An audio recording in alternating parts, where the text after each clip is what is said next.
Yo, how's everybody doing? I don't even know if there's many people here. But hi! I'm back. What's going on? As you can see, we got a new little, setup here for the starting soon thing. So I can just have some random gameplay in the background there. Let me know if it's too loud or anything. I set it to be pretty quiet, so it should be good. What's going on, people? How's everybody doing?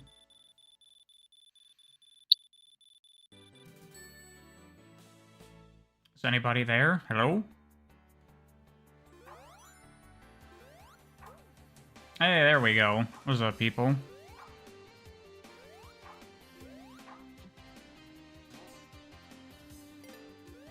Pariah returns. He does. I am back.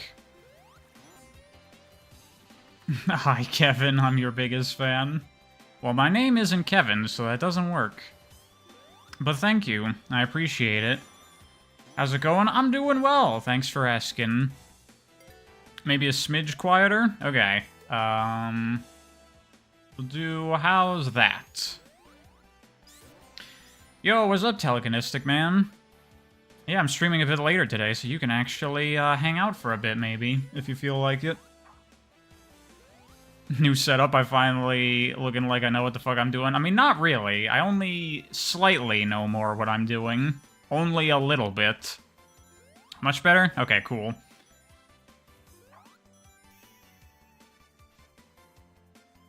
Have I seen Sonic Frontiers' Corruption of Storytelling? No, I have not even heard of that.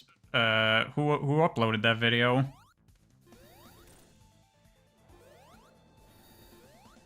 Have I heard of the band Phantom Planet? I have not. I'm not really much of a music person.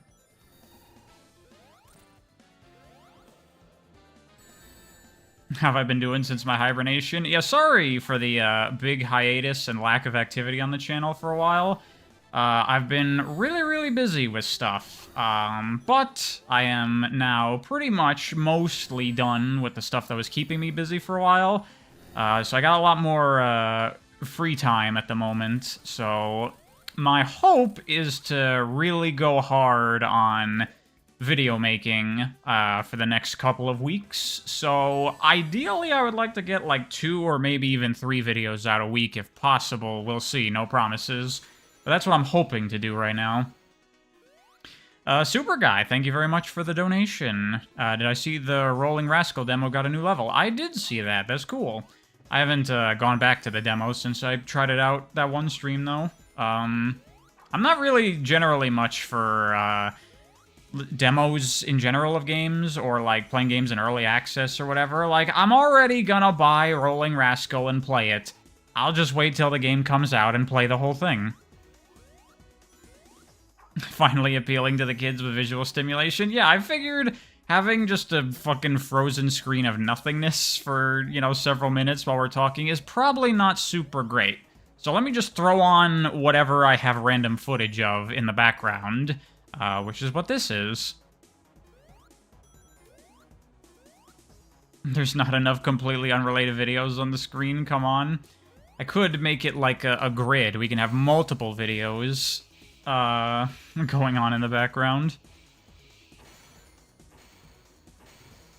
Oh, you started doing Shadow of the Erdtree, Telekinestic Man? I have not gotten to it yet, because, like I said, I've been super busy. But I'll hopefully pick it up by the end of the month and start playing it. Did I see Digital Foundry's Evening Star interview? I did. Cool stuff, but, you know, it's, like, very, like, technical, so nothing that I really know what the fuck they're talking about too much. Do I have any plans to ever make Shadow Apocalypse into a fan game?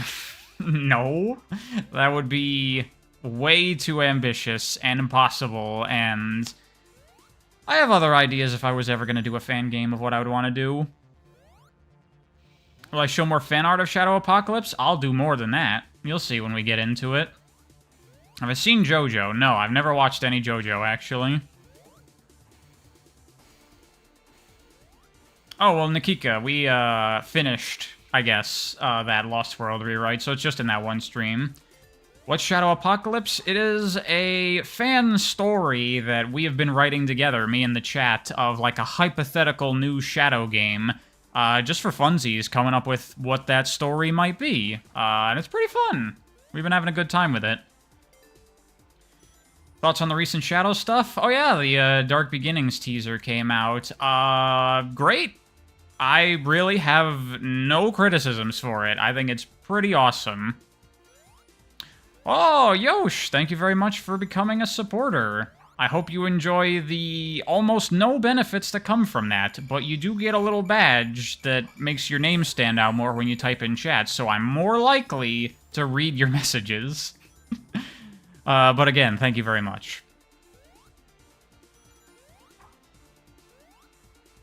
Telekinestic Man, if you plan on watching Sonic X, I would say feel free to be very liberal with skipping episodes, because Sonic X, there is some cool stuff in there, but there's a lot of stuff that's pretty weak as well. So if you want to just skip an episode, feel free to do it. It's fine. You're not a fan of the 3D look of Shadow's animation? I'm fine with it. It's going for like a 3D anime style, which I know some people are really not a fan of 3D anime, but I think they can be pretty alright. And the English VA stuff, they think they did a fine job. I did also check out the Japanese version of the teaser, which, as you would expect, very good. Maria has the same voice actress that she had in Shadow the Hedgehog and SA2, because in Japan, they actually care about voice actors. Yeah, okay, that is very understandable with Sonic X. Especially Season 1 has a lot of weaker episodes in there. If you really weren't feeling it, I would say at least try jumping ahead to Season 3 and give that a go, because it is quite a bit better. But yeah, there's a lot of stuff that's not too great in Sonic X, but there is good stuff in there. Will there ever be a Mario and Sonic crossover stream, like a writing stream? Maybe. I don't know. We'll see. How would I make a Sonic show? It depends, like, what's the assignment, you know? Like, do I have full creative freedom to do whatever the hell I want? I mean, I've talked about stuff I would want to do plenty of times in the past. What mods do I use for SRB2? Oh yeah, I put up that clip of me playing SRB2, and a lot of people were asking for the mods that I was using in that. Which I can't really, like, provide links to, because one of the mods, actually a couple of the mods that I was using in that footage, I kind of put together myself. I took a bunch of other mods and, like, open resources that people had, and there were, like, certain things I didn't like about them, so I, like, combined a bunch together and made a couple of tweaks to make, like, my own version of all that stuff in my own mod that I was using. So I guess I'll have to put that up or something if people want it. Don't be too impressed. I did very, very basic, like, modifications to the code. I'm not that knowledgeable about these things.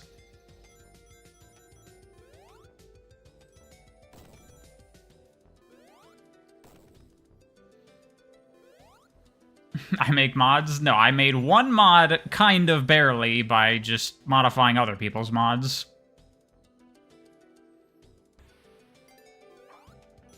My old high school programming class that I took turns out to be quite useful, because it gave me a foundation to understand the basics of stuff.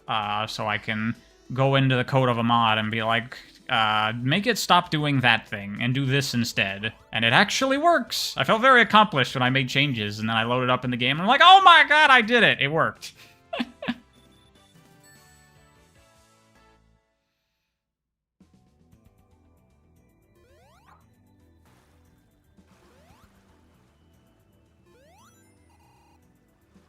Modding mods. Yeah, I'll have to see if I can actually put that up, if, like, all those mods allow for, like, redistribution, because some mods don't want you to repack their stuff, which is understandable. Obviously, I'd have to give everyone credit for all the stuff, because it's mostly other people's work. I am loved. Thank you, Bridge Moon Productions. I am aware of that, but it is nice to hear, so thank you. Seeing this in my short makes you want to go back to SRB2. SRB2 is so good. I haven't gone back to it since 2.2 originally came out. Damn, this game is fucking good. Screw it. Thank you very much. Thoughts on Izuka talking about how Shadow cares about Maria lately. I am beyond concerned for the direction of Sonic X Shadow Gens is about to take with Shadow's relation to his past. It's $10 by the way. Thanks. Yeah, no, I mean, I fully expected them to retcon Shadow the Hedgehog's character development out of existence. And yeah, they're doing that. But here's the thing. In that tease for Dark Beginnings that we saw, there's a moment where Shadow sees a flash of gun soldiers holding up guns to the camera, which at that moment would not have happened yet, because Emerald going on his rampage was before the raid on the Ark.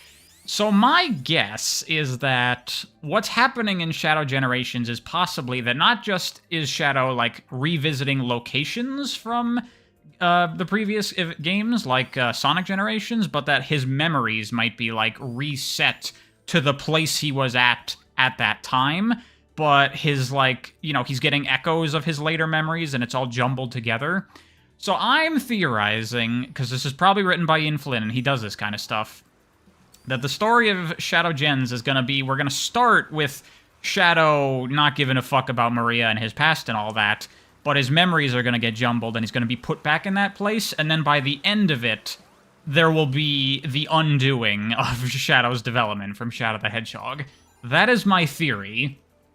He will regain all of his memories, but we're gonna forget about that whole throw away the past stuff. That's what I'm theorizing.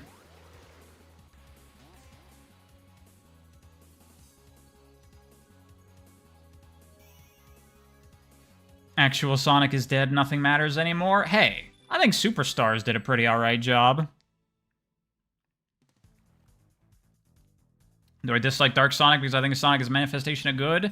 You mean like Dark Sonic from Sonic X? I think that it was an interesting idea, the concept of Dark Sonic. And I don't necessarily have a problem with how they did it in Sonic X. The weird thing about it, and I'll talk about this when I do a video on Sonic X, it felt like they were going to, like that was a tease for something, a setup for something that would happen later on in Season 3, and then it never happened. It was just like a random one-off thing for no reason. But I like the idea of like a super form powered by the negative energy of the Chaos Emeralds. Maybe not necessarily Sonic doing something like that, but that being a thing for a character to do. Yeah.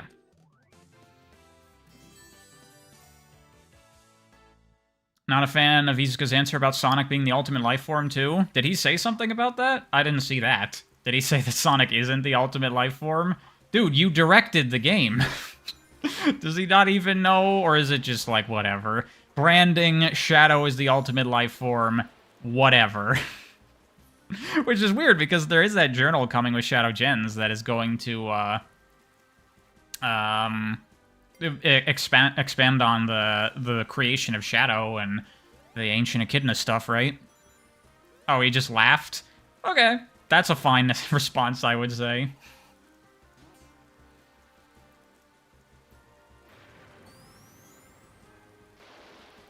What are my thoughts on the storybook game stories? They're pretty good. I like them.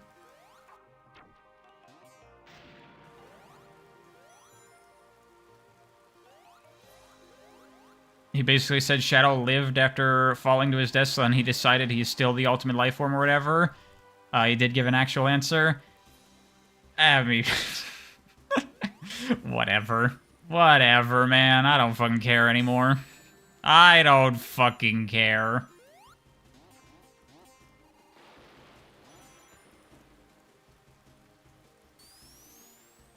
Cancer. Thank you very much.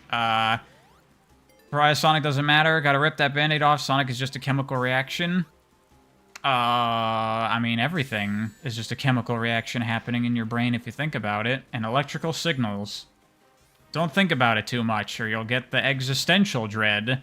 But hey, that's fine. Just play Outer Wilds, and, you'll have a more positive outlook on those things.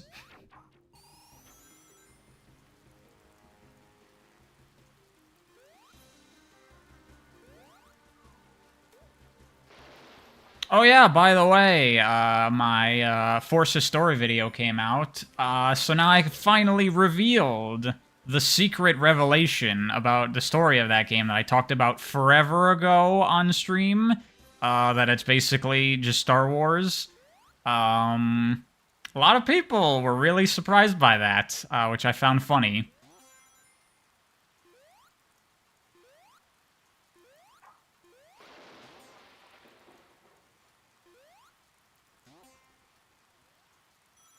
Outer Wilds is no joke what you think about when you're scared of life and death to make you feel better. Yeah, Outer Wilds definitely has a comforting message on those things, which is why it is such a profound and beautiful and impactful story. Cancer again, thank you very much. Life is hard when you're the Rick friend. I've never watched Rick and Morty, so any references are generally going to go over my head. Screw it! Also, thank you again for the donation. To be honest, you will mod literally all of the game if needed, depending on what we get. Video files, text, voice lines, everything, no matter how long it takes. Sonic X Shadow Gen's Middle Fingers edition? What, to, like, undo all the, like, stupid retconning and stuff? Whatever, man. Whatever. I don't care anymore. Wanna bet nobody at Sega remembers the Shadow Capsule was never found plot point? Oh, definitely. Definitely nobody knows about that. Definitely not gonna show up in the third Sonic movie, that's for fucking sure. All that, like, you know, identity crisis stuff of, is Shadow the same Shadow from 50 years ago? Is he even real? Is he just another Shadow? All that, not gonna be in the third Sonic movie. Probably not gonna be referenced in Shadow Generations either. Whatever. I'm not expecting that kind of stuff. I just hope for a good Shadow story, which honestly I'm not even necessarily expecting that from Shadow Generations. But we'll see. How many Sonic videos do I have left? Let me see, I'll pull it up. I literally have a numbered list. Let's see. I have 16 more Sonic videos that I want to do, counting Sonic-like games as well, like Freedom Planet and Spark. Might be less than that, actually, if I decide not to do one that I was considering.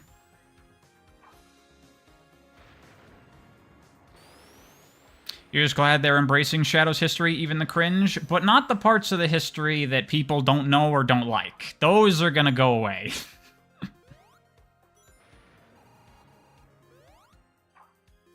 Is Bri excited for Shorts Wars Season 3? I don't know what that is. Is that a Star Wars thing?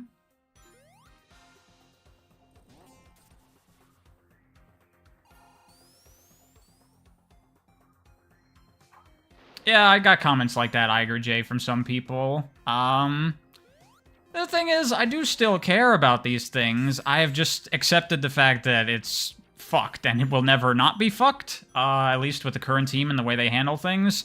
So I'm just, like, checked out with a lot of this stuff. I just like to play the games for the fun gameplay at this point, and if the story turns out to be good or decent, then that is a pleasant surprise. Oh, it's a thing with some bigger YouTube Shorts creators? I don't really watch YouTube Shorts, so I don't know any of that. I was thinking about that, Telekinestic Man, yeah. Knuckles does not get, like, his own little classic comic like the other characters got. He doesn't get a big celebration. Fuck that guy. There's a movie coming out.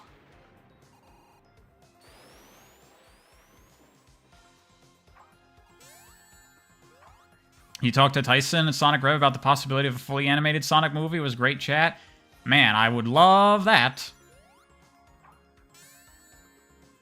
The thing is, what I would want out of a fully animated Sonic movie is for it to be 2D animation, and they don't make 2D animated movies anymore, for some reason.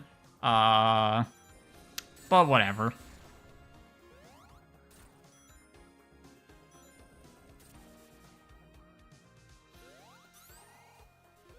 Opinions on the movies? I've only seen the first one. It was whatever. That's my opinions of them. Actually, I've been thinking about stuff like that. I think I am probably not going to make a video about the Sonic movies. which might be disappointing for some people to hear, but to be honest, I just don't want to watch them. I don't want to rewatch the first one, and I don't want to watch the second one.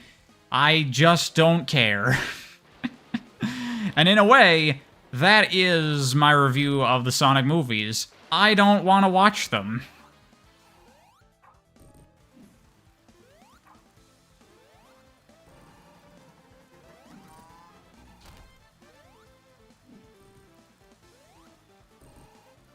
Oh wow, really? Is Spider-Verse the lowest grossing movie? Man, that sucks. Why don't people like cool-looking, stylish 2D animation? It don't make no sense.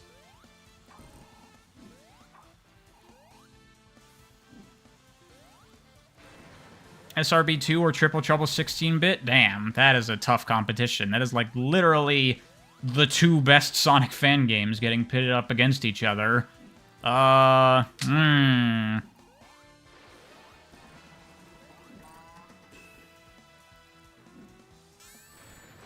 might say SRB2, because it's something unique, whereas Triple Trouble 16-bit is just a really, really, really good 2D Sonic game.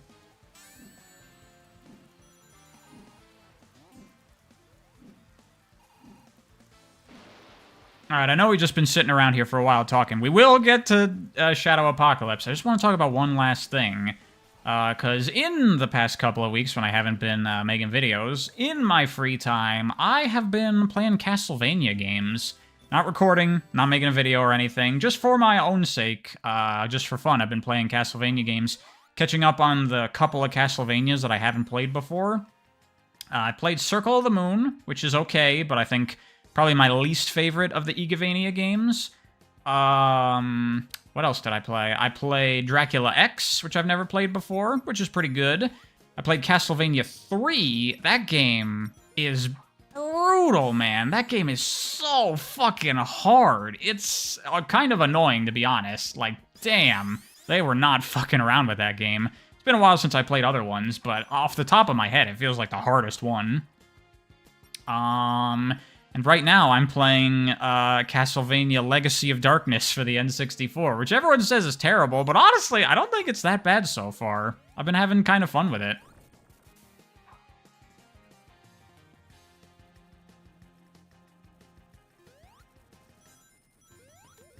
I know Circle of the Moon technically isn't Igavania because Iga didn't work on it, but you know, the Metroidvania style Castlevania games. Have I played Rondo of Blood? Yes, I have played Rondo of Blood. Not my favorite of the classic Vania types. Oh, Cancer! Thanks for becoming a supporter. Have I played Symphony of Night? Yeah, no, by now I have played just about every single Castlevania game. At least 2D ones. I have not played, like, Lament of Innocence and the other 3D one, Curse of Darkness, I think.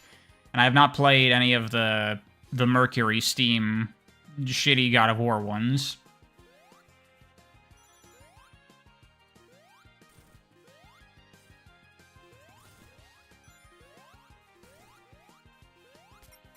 Too lazy to make a Patreon? Too lazy? What are you talking about, Cancer? Me? I have a Patreon. It's linked in the thing.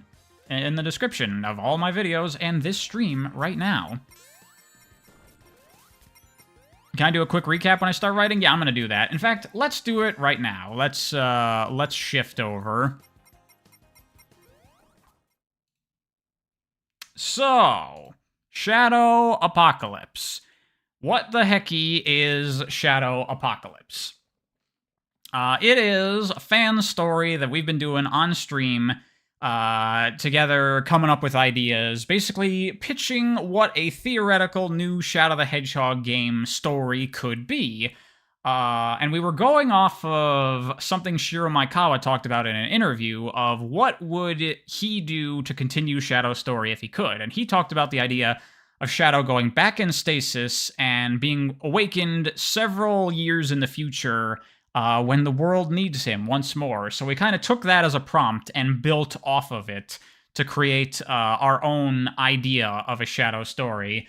And it ended up going, as many people have told me, in a very Mega Man Zero-esque direction, which was not intentional. I've never played Mega Man Zero. I did not know anything about it.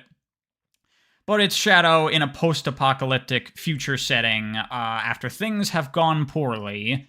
Hold on, I gotta take a drink of water.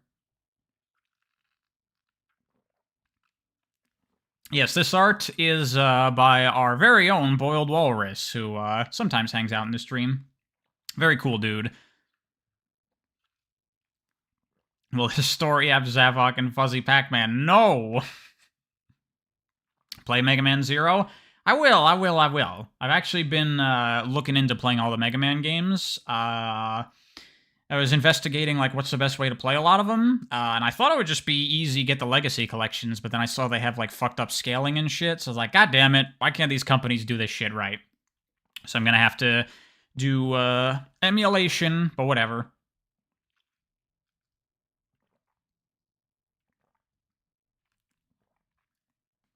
Okay, so, oh yeah, hold on.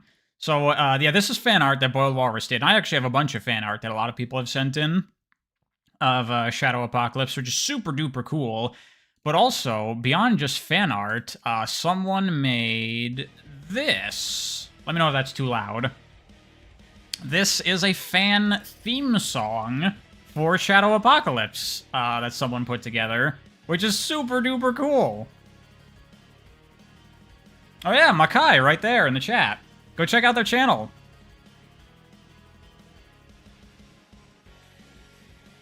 Turn it up? Okay. How's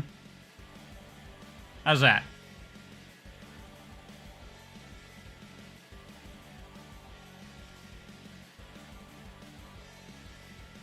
Still too quiet? Okay. Let's try some of that.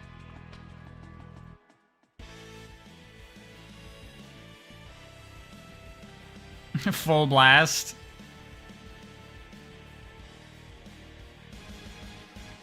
Okay, there. Everyone keeps telling me to make it louder. Alright, sorry. I had everything set really low. So I gotta, like, rejigger it. See, now I don't know if people are just saying more because they're just yelling they want it louder. Still a bit quiet? Okay. How's that now?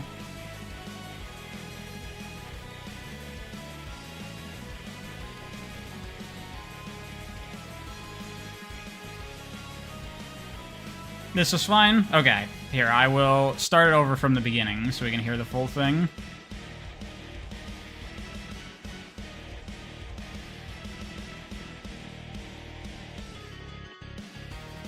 Full power volume. You still need to be able to hear me. So yeah, thanks to Makai very much for making this. It's super cool.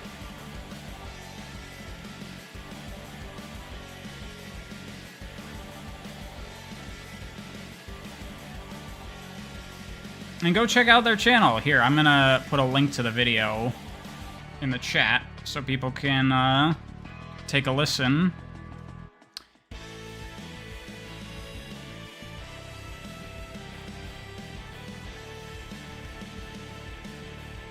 Yeah, it does kind of have that kind of vibe to it, Telekinetic Man, which I dig, because Collective Consciousness is possibly my favorite song from Metal Gear Rising. That game's soundtrack is so crazy good.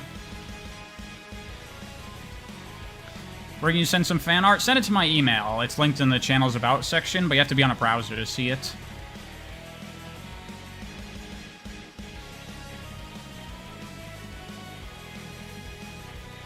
This is great. It really fits the apocalyptic tone. Yeah, I think this works.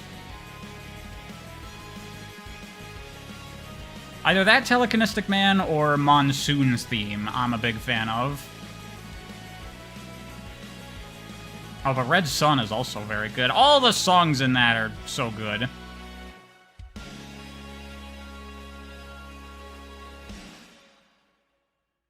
Yeah, so there you go. That's the theme of Shadow Apocalypse, apparently. We have a theme now.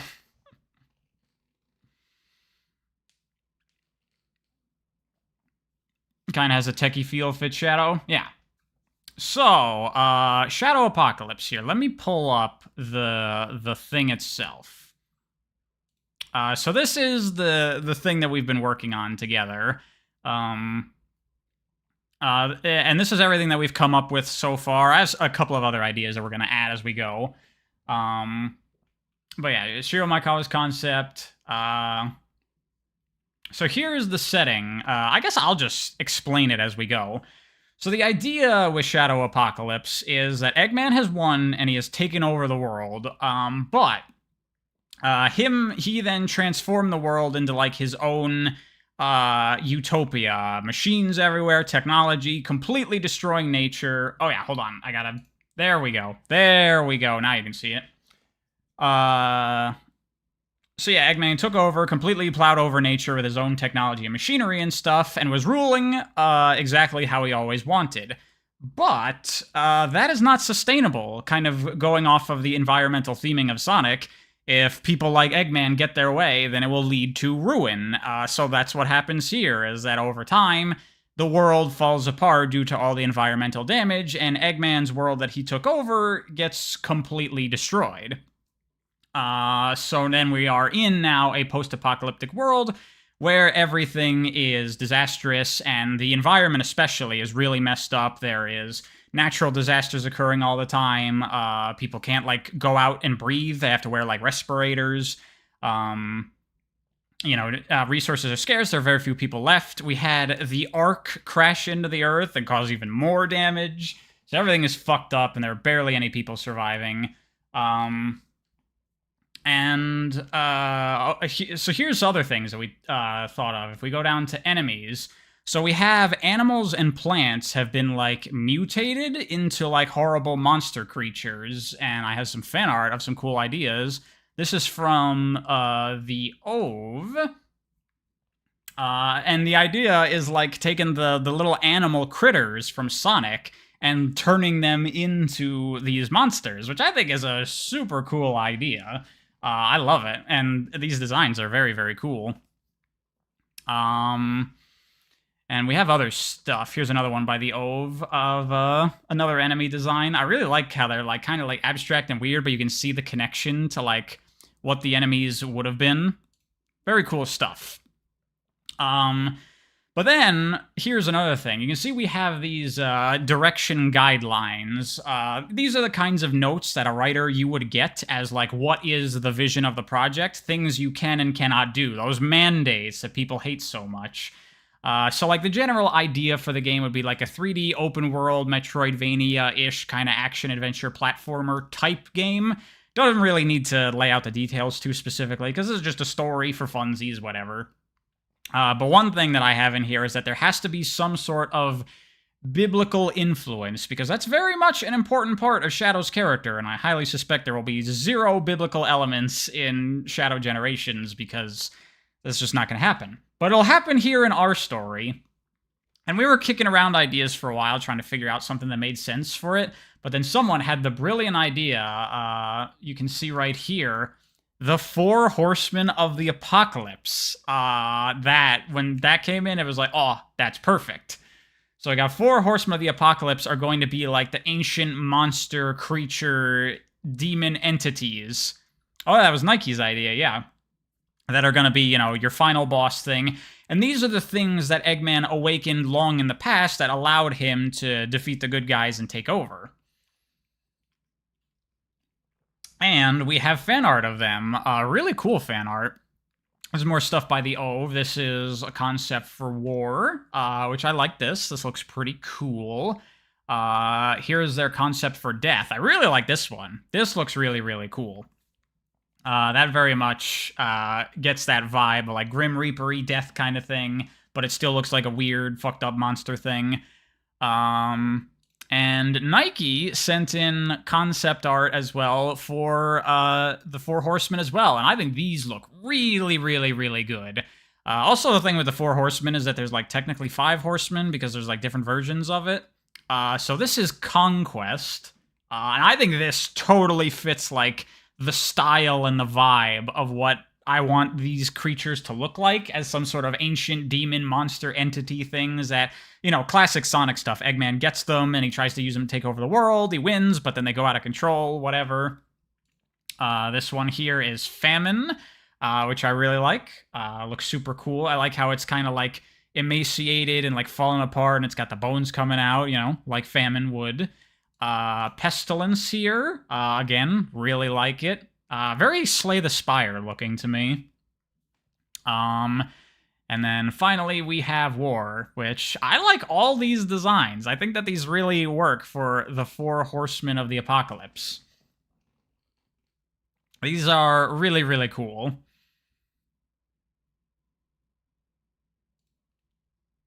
So, yeah. Those are kind of a lot of the general high-level ideas we have here. But also we were talking about characters and thinking about things. So one of the things in Shiro Maikawa's original concept at the top you can see there is that Shadow specifically awakened by a girl seeking help that Shiro Maikawa described as being similar to Maria. And so we came up with the character of Alice, who was a young woman, and in this post-apocalyptic future, it's like the last remaining people. There's not many people left. They're like a survivor group trying to, just get by with the little that they have. And they kind of have like a militarized settlement. So people are trained in combat, and they have weapons and tools and stuff to help them out. And we're thinking it's like energy weapons. Someone actually, or was it me? Someone had the idea of the weapons should be powered by chaos drives, which I think is a really fun idea to bring that back. Taking a drink. So we have this girl, Alice, that she's the one that awakens Shadow, and the idea that we were having for this game is it would kind of be like a party-based action-adventure, maybe RPG-ish kind of thing. So you'd have multiple different characters in the party, and you can swap between them, or maybe they can just help out, or whatever. So with Alice, we're like, well, what's she gonna do? Because she's just a human, so make her combat capable, give her some gadgets, give her some tech, make her an engineer-type character. And we have a couple of different pieces of fan art of this character. Here is one before we had nailed down the character's name to Alice, so this person named them Maya. I think this is a pretty cool design. That was from Jigsmane, who sent this one in. This one is by Paper Jam Gyro. This is a later one when we had a lot more of the concepts laid out. I like this design. This looks very much kind of like with that Survivor mindset in mind aesthetic. And then we have this other concept art for Alice by Canal du Zeni, who I don't know if is here at the moment. But I like this as well. I think these all look cool. Yes, as Super Static Pro says, her name is Alice because it's taken from Alice in Wonderland, which clearly Maria's design is based off of. That's why we named her that. Still drinking water, sorry. Reminds you of that episode of Justice League, the animated series, where Superman is transported into a barren future, meets up and teams up with a Vandal Savage. I've never seen that, but a lot of people are saying, yeah, like you're saying it's very much like Mega Man Zero. I've never played Mega Man Zero, that was not intentional. I have played Luminous Avenger X, though, which also has that kind of concept. Is Alice going to be having a funnier death than Maria? Alice is not going to die. Can Silver be in the game? Well, right there on the playable characters. Silver is in the game, because we were... Alright, so we set this 200 years in the future, and instead of doing that stupid thing that Sonic Team did, where Silver comes back from the future every 2 weeks because his character is dumb, we're just going to leave him in the future, and we'll have him in the future trying to survive and make it by with everybody else, and we'll have him as part of this story. A better utilization of his character, I think. And we have Eggman as well. Here's a fun idea that we had. So Eggman, I'm thinking Eggman is very selfish. He's interested in only himself. So out of self-preservation, when he, starts to get to old age or die or whatever, he, uploads his mind into a robot so he can continue to persist. And we came upon this idea of Eggman, now that he got what he wanted, he took over the world, but everything fell apart due to how he handled the environment. This is kind of like Eggman's redemption. He has finally seen the error of his ways, and he's actually going to be a good guy here. He joins the party, and he had set up these machines that were going to repair the world, but he was unable to finish them, and due to circumstances that we'll get into, he's been, like, out of commission for a while. So you kind of, like, bring him back in, and now you work together with Eggman to reactivate and finish those machines and get the world back to normal, to repair the damage that Eggman has done. Much like what might have to happen with humanity if things continue to go in a bad direction, you know? Again, building off of those environmental ideas of Sonic. This is like the bad future. If things go in a bad direction, this could happen. It's kind of like what we're building off of. Omega will still be around, of course. We already see that he's around 200 years in the future in 06, so we'll do stuff with that. I'll reset. Thank you very much. Do I think I'll make the doc public so people can make comments, or would that get too messy? I think that would get very messy. But I'll upload, like, a version of it that people can look at. Is there a gameplay design already? We're not going to worry about gameplay. This is just, like, story ideas. Only, like, rough kind of concepts of what the gameplay would be like to facilitate story is in here, and that's really all we need. This is not a fan game or anything. This is just a story for funsies. So other characters, we created the character of Scraps the Echidna. We haven't built up a lot, but I have ideas for the character, who is essentially the descendant of Knuckles and Rouge, because we're going to have the Master Emerald involved here, so it makes sense to bring that in. But also, you know, Shadow's connection to Rouge, that's something that we can build off of, and, you know, it's just kind of making the Knuckles-Rouge thing finally confirmed a thing, but in a way where we don't have to directly have it. I think that makes sense, but that's the only descendant character we're gonna have, because that shit where you have, like, a story in the future and every new fucking character is the kids or the apprentices of the old characters is fucking annoying. So that's the only character related to the old characters that we're gonna have. Hey, I didn't ask anyone to do that. They just made that fan art on their own, for funsies.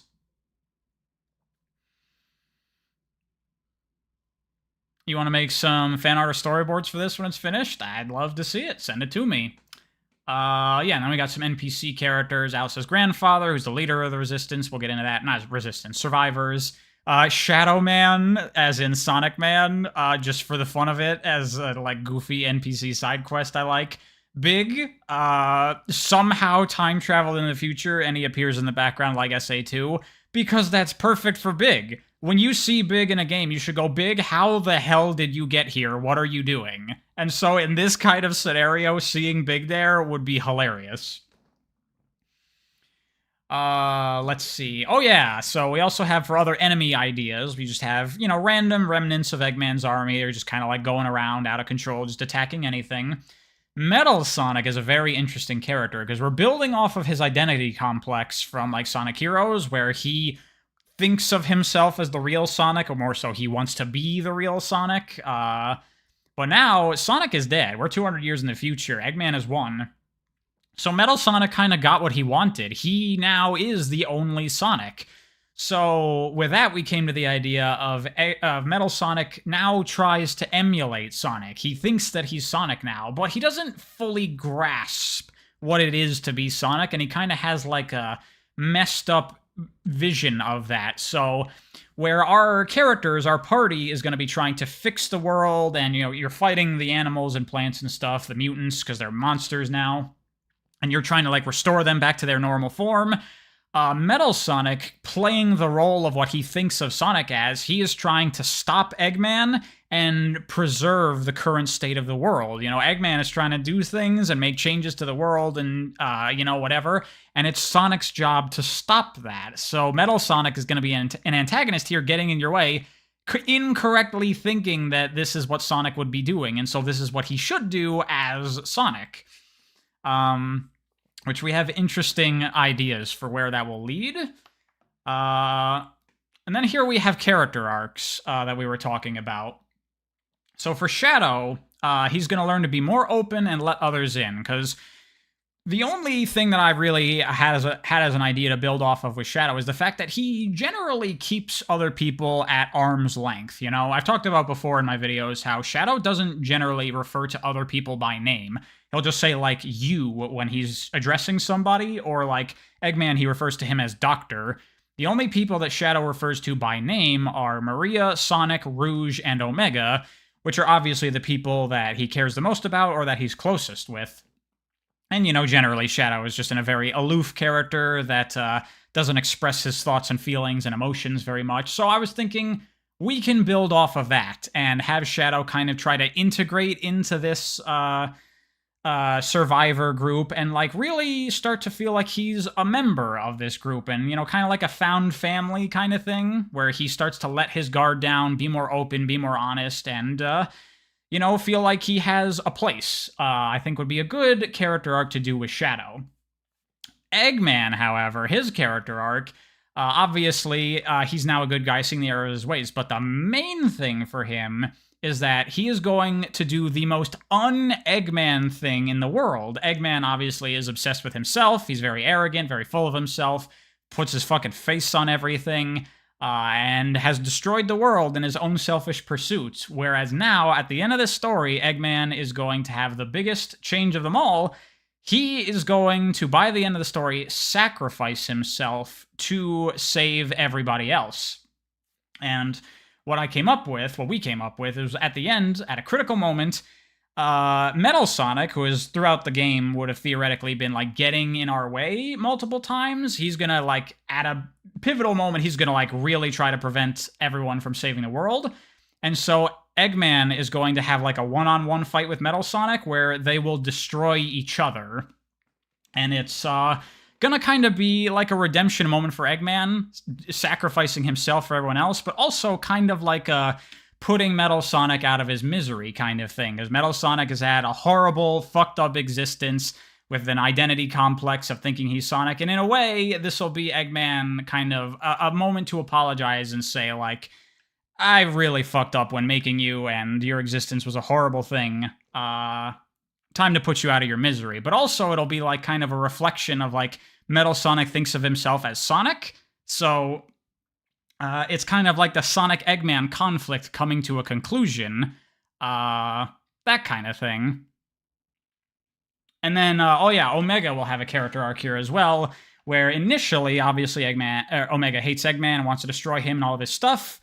So we'll have a thing where there's a conflict at first with that, because Eggman's a good guy here and Omega wants to destroy him, but they manage to convince Omega to put his hatred aside and work together with Eggman, and kind of get Omega over, you know, his wanting to destroy everything, and let his character move on beyond that.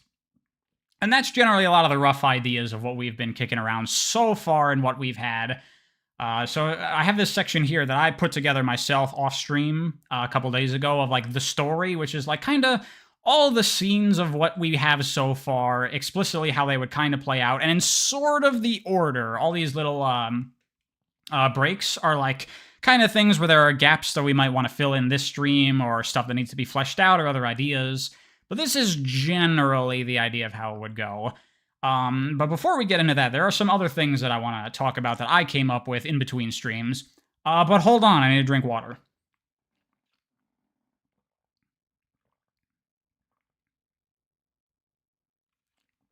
Oh yeah, a lot of people contributed to this. This is not just, like, Pariah's story. This has taken a lot of ideas and suggestions from the chat and everything. Oh yeah, no fuzzy Pac-Man. That was a meme from the stream that we did before. Was I going to show your villain concept art? I already did the OVE earlier in the stream. You might not have been here at the time.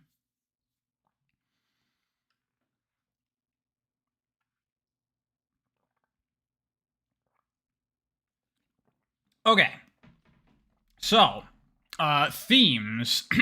We didn't have that for a long time. But I think I figured out what I want the theme of this story to be.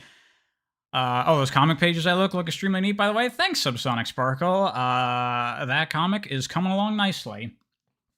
So, the other character you came up with, I'll have to double check. I remember that character. I didn't include them in here because that was just your own idea that we're not going to be incorporating. Sorry, I might show it off another time. I just wanted to show, because I didn't want to confuse people with like showing off a character that's not in here. So the themes of this story, here's what I came up with as the main theme. Just building off of all the story elements that we have here, I was looking for, because generally how I like to write is I like to let a theme emerge naturally from the story as we're going. And here's what I came up with. Looking at all these character arcs and the general concept of this story, the theme that I want to go with is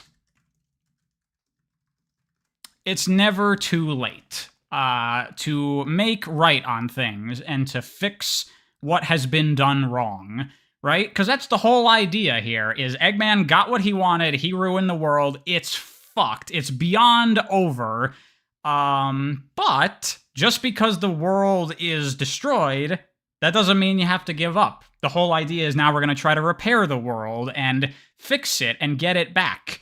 It's not too late, even though the entire world is gone. Similarly, for Shadow, think about it, he is hundreds of years old at this point. 50 years ago with the Ark, and then the Sonic era stuff, and now he's 200 years in the future. Shadow has been around for a very long time, and yet he has still kept people at arm's length, and been very much kind of a loner, except for the few people in Rouge and Omega that he's opened up to. For him, it's not too late to open up and let others in.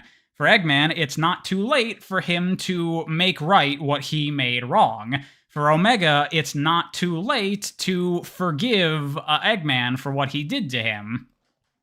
And that is a theme that I really started to gel with, I think, right? I think that works very well. It's never too late. Even after everything is gone as wrong as it possibly can, you still can fix things and make things right. Even in this horrible setting that we have here, still a positive outlook.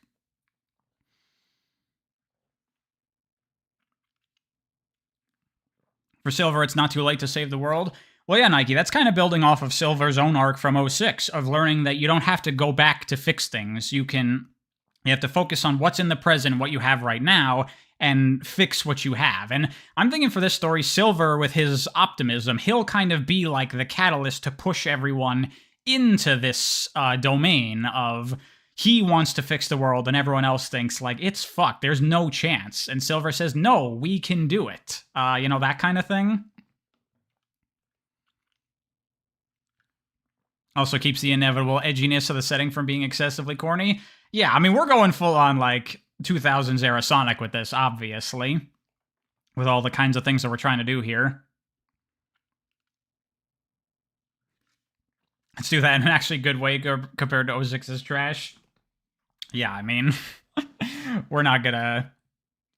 We'll just move on from that. So yeah, that's one thing that I came up with and I really like the idea of. Here's another one. So Alice is gonna kind of be a main emotional connection for Shadow in this story. Because she's the one that wakes him up from stasis. She's kind of the one that introduces him to this new state of the world and everything. And she's kind of his main connection within this survivor group that he's gonna become a part of. So they're gonna build a closer bond than they would with other characters. And I had, actually, someone sent this to me in an email, I don't remember who, with a really interesting idea for Alice's character that builds off of Shadow stuff in a very cool way. What if Alice has the same terminal illness that Maria had back on the Ark? That Shadow was created to hopefully provide a solution to that disease. Perhaps now is his chance for that to happen. And I thought of a really cool way how we could incorporate this into the plot and make it work. But I kind of like that idea. Yeah. NIDS, NIDS, whatever it is. How would that work, though? I got it. I got it. Don't worry. Maybe not the same? Why not? Why not the same? It's a fucking illness. Anyone could get it. So I say, because in Shiro Maikawa's concept, the girl that awakens Shadow is similar to Maria, and I think the idea of giving her the same illness is an interesting concept.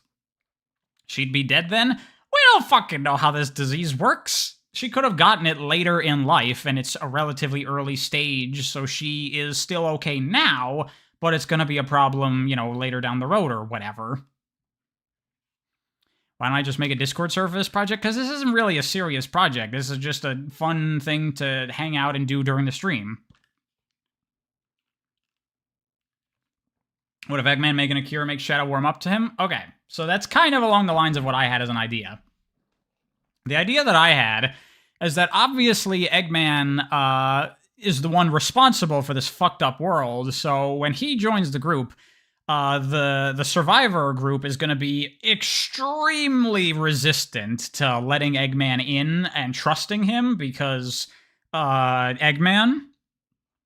So the story moment that could kind of earn Eggman's trust by everyone is that Alice has that illness, and Eggman synthesizes a cure out of Shadow's cells and cures her, and that kind of earns the trust of the survivor group for Eggman, and now they're like, okay, we'll hear what you have to say and we'll work together, that kind of thing.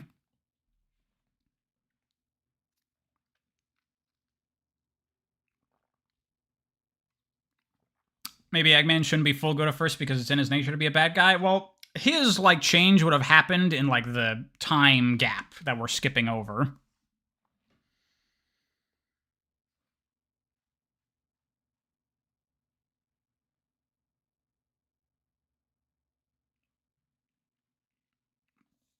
So I like that idea.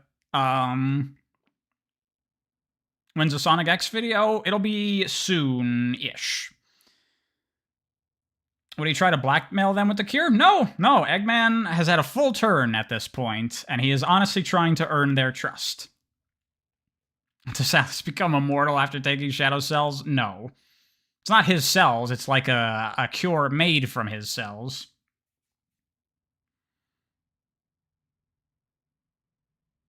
Would that make it hard to incorporate the theme into the story? I don't think so, because I think the ultimate end point of that arc is Eggman sacrificing himself toward the end of the story.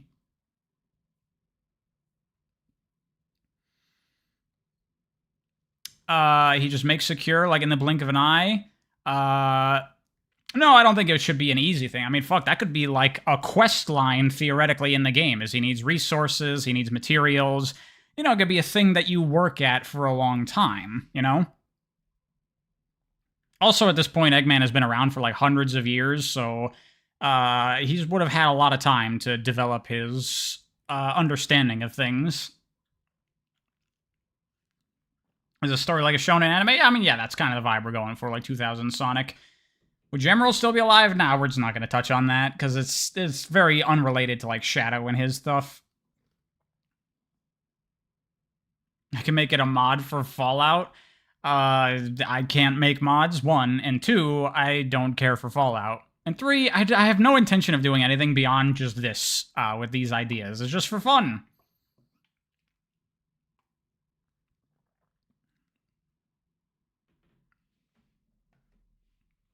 No, I don't like that idea at all, Missing Bits. Could someone use a story for a fan game? Hey, if someone wants to, let me know. Let's see, do I have any other ideas that I wanted to build off of?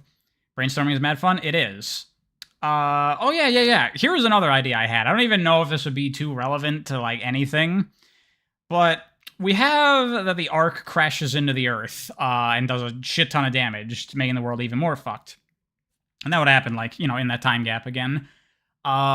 So the Ark would have been, like, destroyed and in pieces that were spread all over the world with that. So I'm thinking, in the theoretic of the game here, a fun collectible could be finding, I mean, how this works, whatever, it's a video game, would be finding, like, journal entries of Maria, that, you know, like her diary or something, diary entries of her time on the Ark, and just talking about her life and, you know, meeting Shadow for the first time and their relationship developing.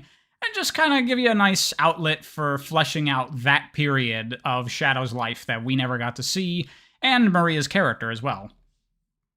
What was Shadow doing in the time skip? He was in stasis. We have an explanation for that. I'll get to it in a minute. So I think that's most of the ideas I had that I wanted to build off of. Why not journals in general? I like the idea of it being Maria specifically, because she is like a very important part of just Shadow as a whole that is very underdeveloped as a character, so I kind of want to build on her more. Could there be mutated Chow, kind of like the critters? Yeah, sure, I guess Chow could be an enemy type as well, why not? I guess they should kind of be, if we want to go with Sonic Frontiers lore, they could be like Chaos-y, like Ancients, kind of. Is it like terminals you can activate? Yeah, or just like little data drives that you find or something like that. Doesn't really matter too much the details. What about the Shadow Androids? We're not going to have any of that.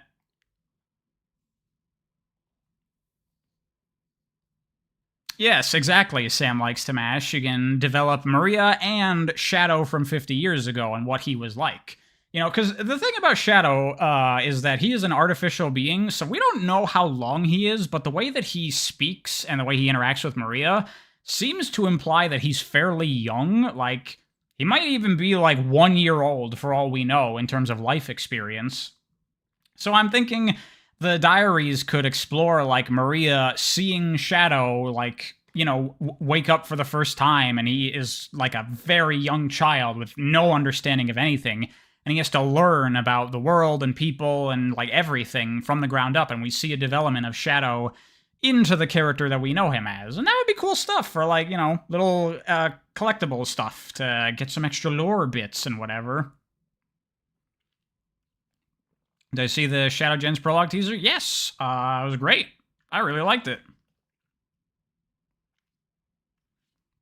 Did Shadow die in the end? Nah, I don't think so.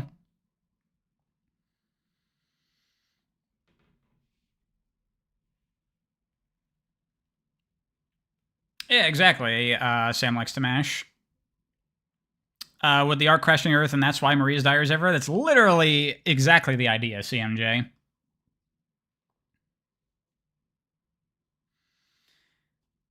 Okay, other ideas I had. Oh yeah, so Scraps the Echidna. The ideas that we had for Scraps is that her being the descendant of Knuckles and Rouge, she, I think, is not like a super physically powerful character, but she uses like tools to help her out. Like one thing I'm thinking is she has like little, almost like brass knuckles that she wears over her gloves that have like drills on them that she uses to climb and punch and dig like Knuckles does, you know? Like using technology to assist her because she herself is not the most super capable character. And another thing I was thinking is that if she's Knuckles and Rouge's descendant, we can kind of like bridge that and make it so that like maybe she has like a little like jetpack thing as well that look like bat wings that she uses to fly and stuff like that. And like for fighting, she could punch using the drill stuff, but also she should kick because like Knuckles, his thing is punching, Rouge's thing is kicking. So Scraps should be more like an MMA kind of thing where she does both together as a mixture of the two characters. I think that's a cool idea.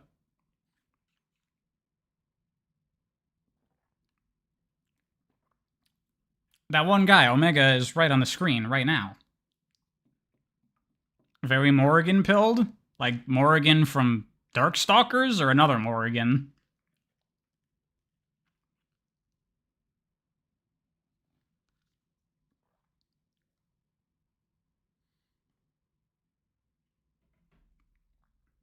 I should try and pitch this to Sega.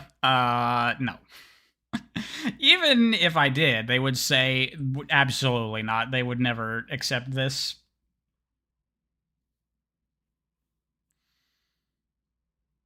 Darkstalkers? Is that not what I said? I must have misspoke. Yeah, that's what I meant. Darkstalkers.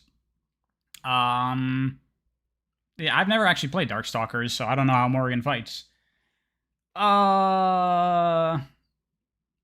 Okay.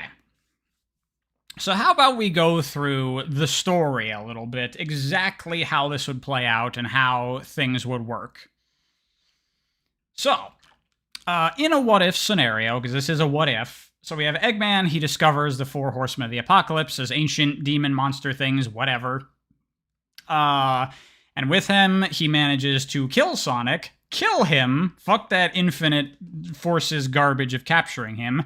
He is going to kill him, and take over.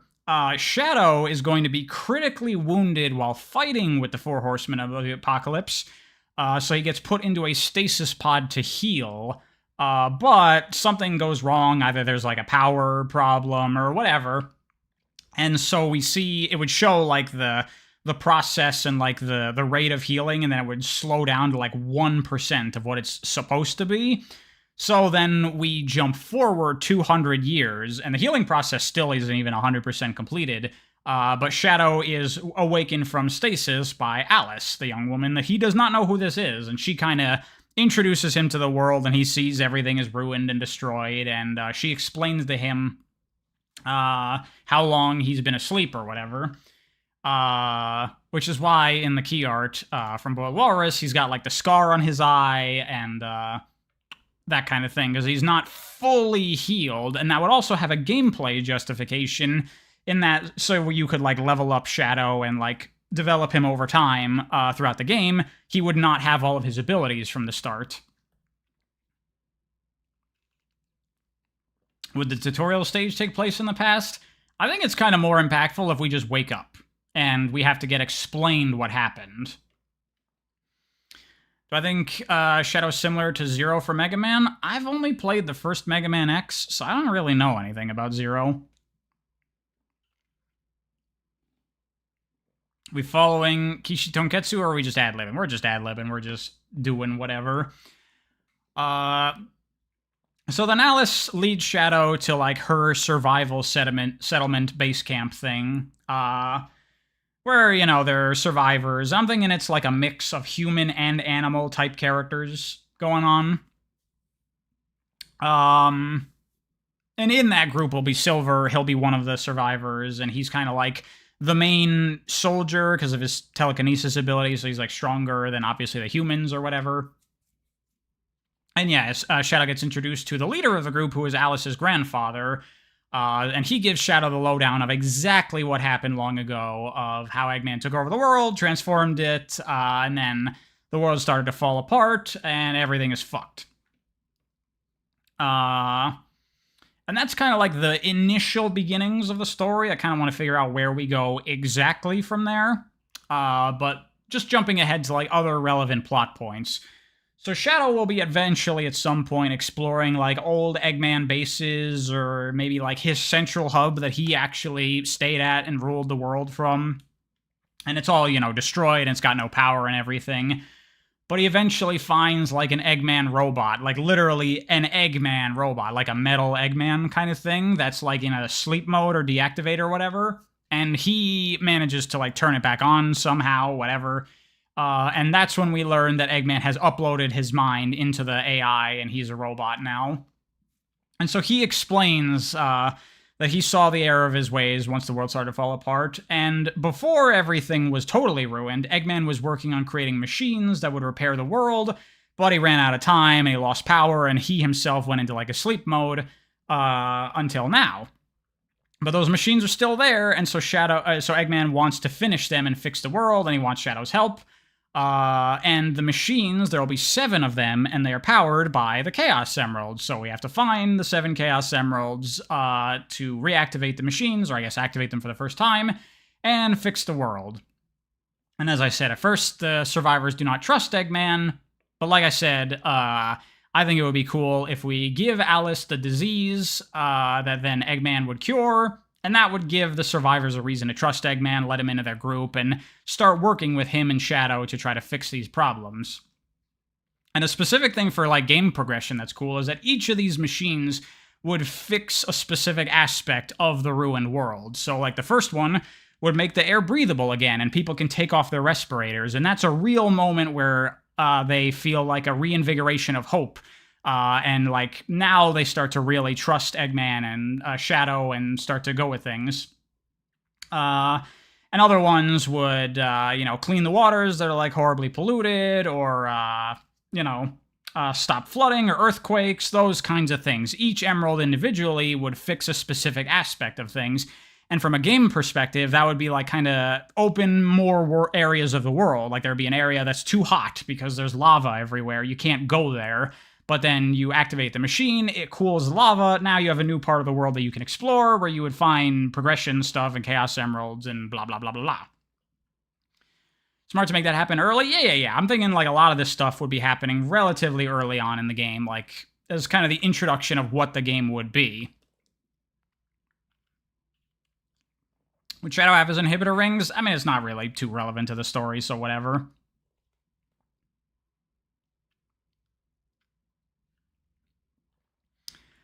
Oh, wow, Internet Pawn, yeah. That's why everyone's saying that it's so like Mega Man Zero then, because that is a very similar idea. What about the Master Emerald? Okay, so the Master Emerald, I think I have it, down here, is going to be relevant to Scraps. Because Scraps, being a descendant of Knuckles and Rouge, she has that echidna ability to, like, detect the Master Emerald and, like, communicate with it or whatever the fuck Knuckles does. So the need for the Master Emerald is going to be that the Chaos Emeralds have lost most of their power. Yes, the Chaos Emeralds are in this story. Like I said, we need to connect them to repair the world. But the machines are not operating at full capacity because the Chaos Emeralds have lost most of their power, so they're only able to do in like a small local area. To fully repair the world, we need to restore power to the Chaos Emeralds, which we need the Master Emerald for. But the Master Emerald has been broken into 4 pieces. Each of one is held by one of the 4 Horsemen of the Apocalypse, the demons that Eggman released long ago.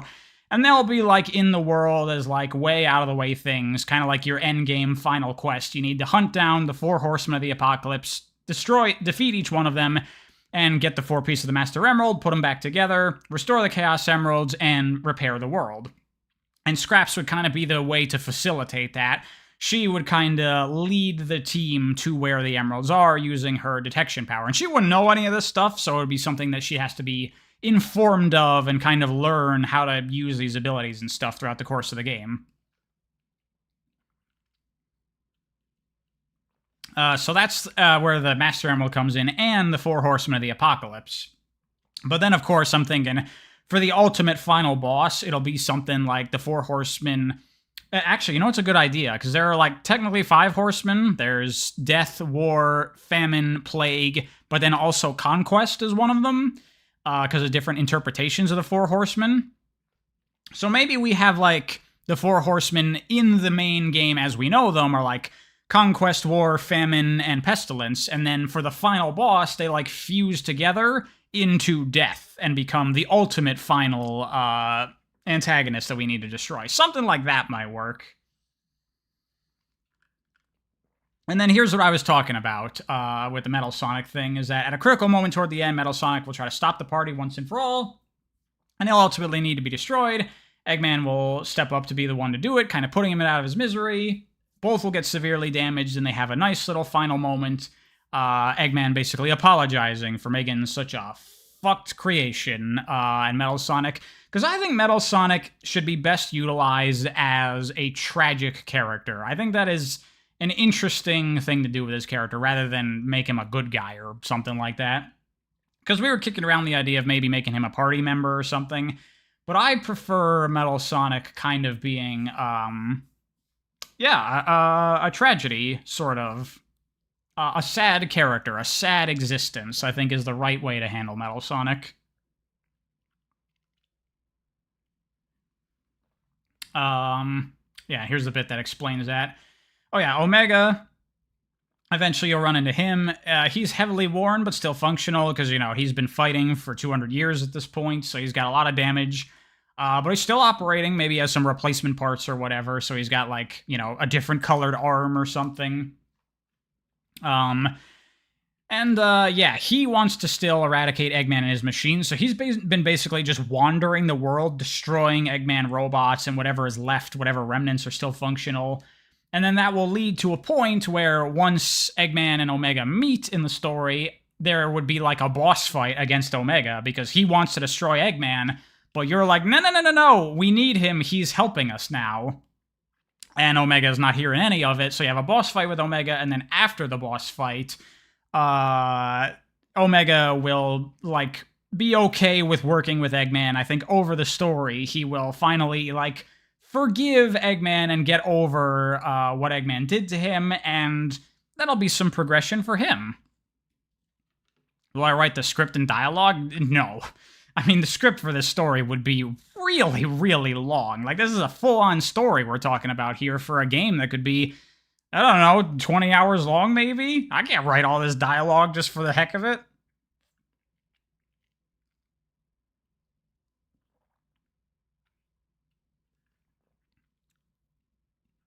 I have not streamed in Yonks yet. It's been a while. I've been very busy, Mikester. Sorry about that noise. Any advice for writing? You're trying to make a Sonic Forces story, but you canceled it? I would say don't get too overambitious when you're starting out. Just write something. A simple little story and work up from there. A lot of early writers, they're like, I'm gonna write a fucking 10 volume long epic, and don't do that. As when you're starting out, don't do that. Getting overambitious is a horrible idea when you're starting writing. Someone insane enough will write it all. I would only write it all if it was going to be like an actual project. 20 hours would be quite beefy for Sonic standards. Well, this isn't a traditional Sonic game. It's kind of like an open world action RPG. Like, kind of like, I don't know, like a Nier Automata or Jedi Fallen Order type game, sort of. Somewhere in that space, but, you know, with some Sonic-y type gameplay.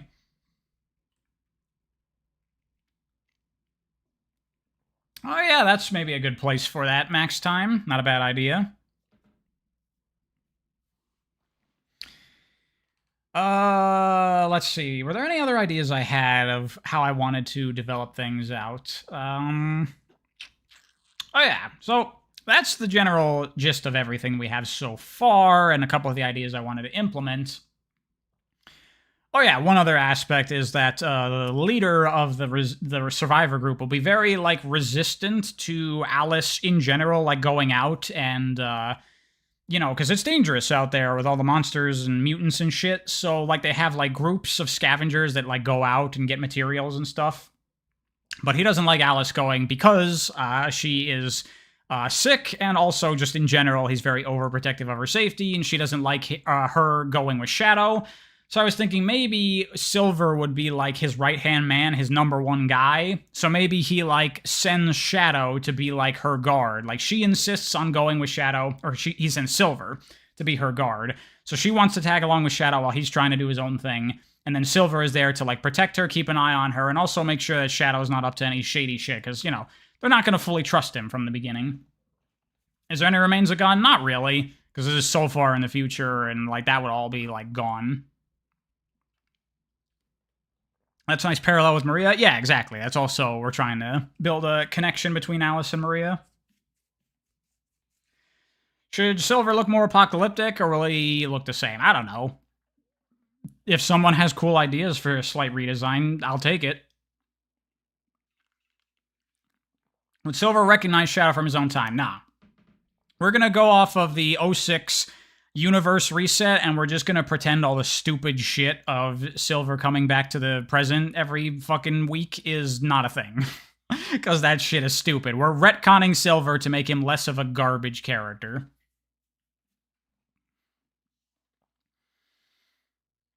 Oh, would Shadow recognize him? No, also, because, you know, 06 retcon, that would have never happened. You have some ideas? Well, let's hear them, 8-Bit-Lee. I am open to ideas. The thing I want to do is kind of... We have a lot of, like, good ideas. So I think, for now, we really do want to kind of just lay out, like, scenes and story development and plot points. So I'm kind of, like, right here right now, is where do we go after Shadow has joined this group of survivors, and he's learned the deal and the situation... What now? What's your objective in the game? How do we go from there to Shadow eventually encountering the other characters and having a real objective to pursue? Just give the synopsis to ChatGPT? No. How confused would Shadow be right after waking up? I mean, obviously very confused. Maybe that's where we could go from there. Is maybe Shadow doesn't necessarily trust what these people are saying right off the bat. Maybe he, like, leaves the group of survivors initially on his own to, like, investigate whether or not what they're saying is true, and maybe that leads him to the Eggman base, something like that. And maybe he goes off on his own, but Alice follows after him, like she's pursuing him, and he doesn't realize it till later on. Something like that, maybe?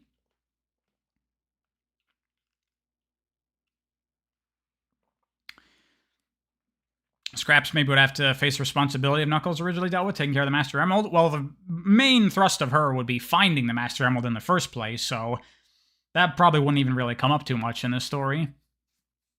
Is Shadow in a romantic relationship with Sonic in this game? Well, Sonic is long dead, A, and B, no. Is Little Planet a thing in this story/universe? Nah. I have it up here. We can only reference SA1, 2, Hero, Shadow, and 06. Things that are relevant to Shadow. Anything outside of that, we're just going to ignore. Very much like how Sonic Team handles things. If it's not relevant to this story we're telling, it doesn't exist anymore.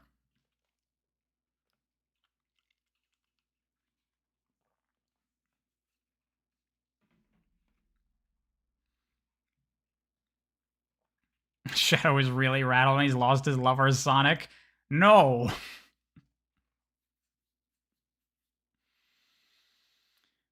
How Sonic died? Sonic was killed by the Four Horsemen of the Apocalypse back before when Eggman got a hold of them. What about Angel Island? Well, Angel Island would have crashed into the Earth at this point because the Master Emerald was gone. So it's just an island. Which shame is it? Okay, yeah, you deleted that. It was probably a misspelled thing or a typo. What is Shadow Apocalypse? It is a fan story that we have been coming up with together collectively, me and the chat, with a bunch of ideas and stuff for funsies. Is the tone similar to SA2? I mean, it's kind of got its own thing going on, kind of going for like a melancholy but sort of hopeful kind of tone. But, you know, it's generally in the stylings of 2000 Sonic stuff.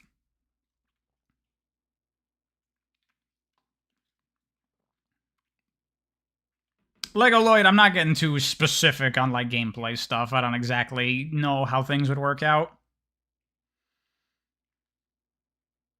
You like the idea of Eggman accidentally? Nah, I think it should definitely be that he does it intentionally in, you know, typical Sonic's fashion. He finds some ancient creature and tries to control it, right? Look at Mega Man Zero stories for inspirations for Blot. I guess you could do that. Just don't tell me it's from Mega Man Zero, and then I won't know, and then it'll just be, like, a good part of the story. Does he wield a gun? No. Or maybe yes? I don't know. Sure, why not? Who cares? I think Boyle Walrus gave him a gun in the key art, right? Yeah, he's got a gun. He can have a gun. Oh yeah, we talked about their, like, energy weapons. So they're not, like, ballistic real guns. They're, like, you know, kind of Star Wars-y laser blasts or whatever. That's fine.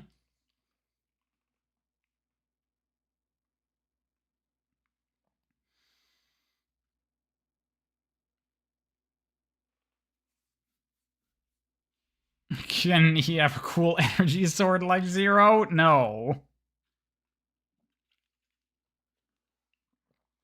How about Shadow has a robot arm? Nah, I think that's a bit tacky, honestly. That's too much.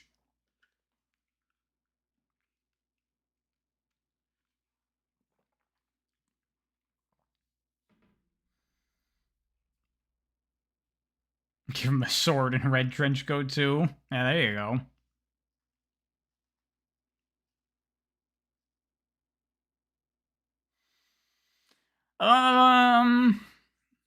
What happened to Sonic in this story? He got murdered.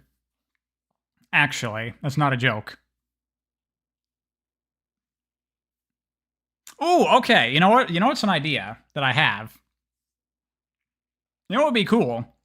So Shadow wants to verify what the survivors have told him about what happened long ago and everything. So maybe he goes to investigate, maybe, I don't know, the base where he was in stasis or something. He goes back somewhere or to an Eggman base or something. I don't know.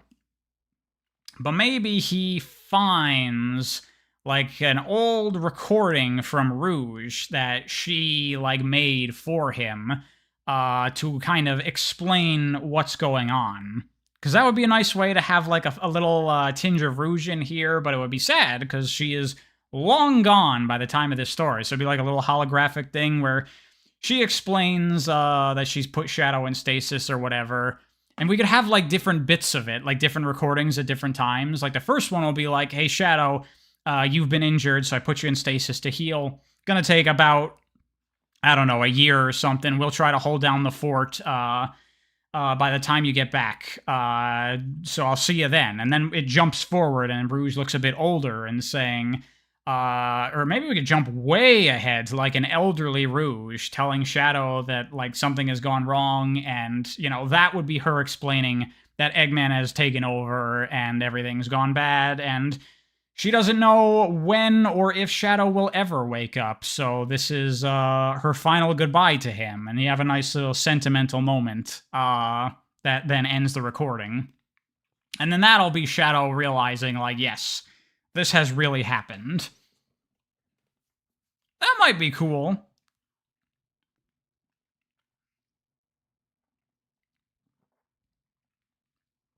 Would Sonic's and everyone's death be sugar-coated and vague? I mean, I think it would be clear, but we wouldn't, like, go into explicit detail about it. Rouge getting old would be the saddest part of the story, to be honest.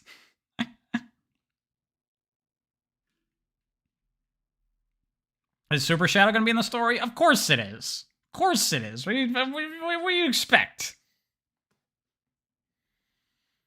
Omega carrying a message from Rouge in the past would be cool? That's maybe not a bad idea.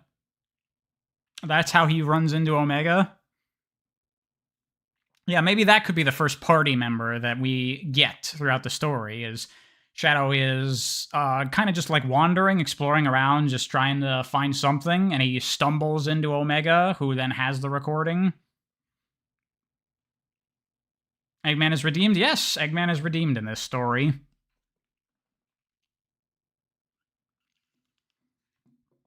I have Scraps find Shadow's pod, but Alice opening it? Actually, I was thinking about that. I think it might be more interesting if Scraps is not a part of the survivor group and instead is like making it on her own, like separate from everybody else. So she could get introduced later in the story, and also kind of give her a bit of a parallel to Knuckles in that she's by herself as just like a survivor scavenger on her own.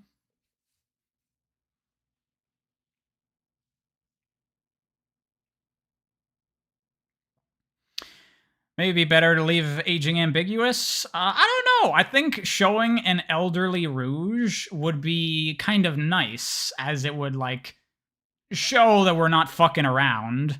And that, yeah, time has passed, and the characters are gone. I think that would be kind of cool to do, to, like, let that sink in.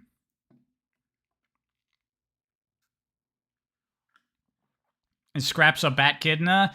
No, in my head, when you do, like, crossbreeding with Sonic characters, it's like a genetic thing. You're either the species of your mother and father, one or the other.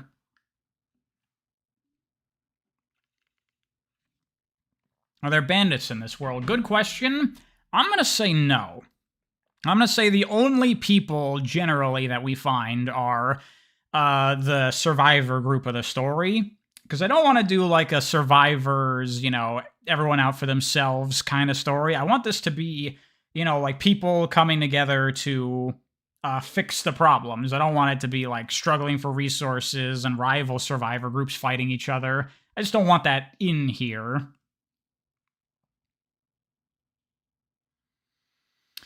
Did Blaze just die of old age in her own invention? Whatever. We're just not going to touch on that. Who cares?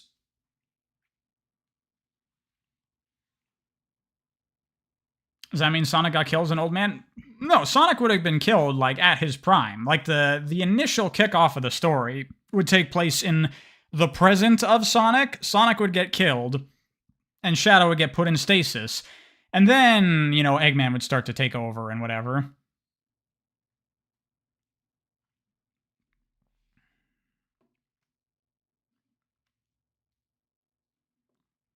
Whereas Blaze, she's just not here. It's just not relevant to this.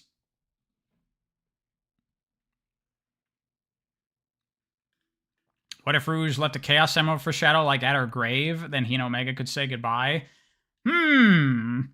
That's kind of an interesting idea, both from, like, a plot perspective, but it's also not bad for Rouge's character, that she would want to keep on to a valuable jewel.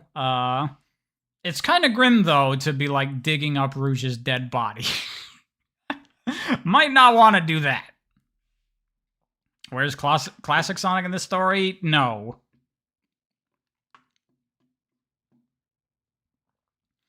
Would Shadow have gone into stasis before Sonic died? I'm gonna think yes. I'm gonna think Shadow was injured first, and then put in stasis, and then Sonic was killed in another incident, just for, like, the timeline of those past events.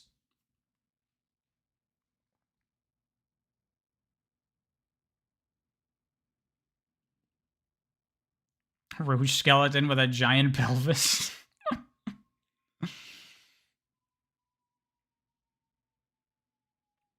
Maybe she hit it in an important place or something?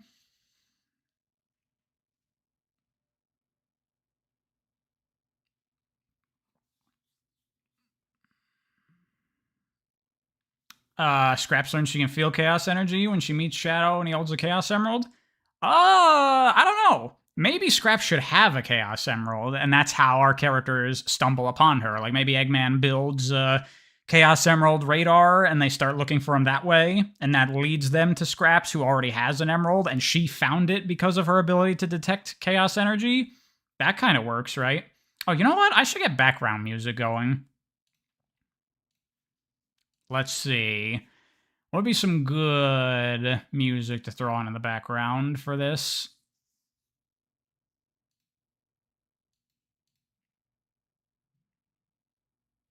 This doesn't really fit, but whatever. I just like this soundtrack.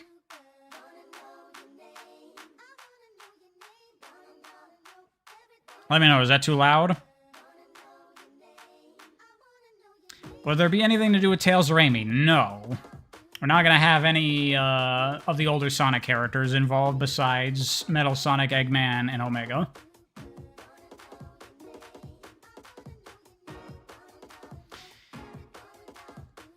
Mikester, I don't even know what you're talking about, because I did not play that far in Sonic Omens.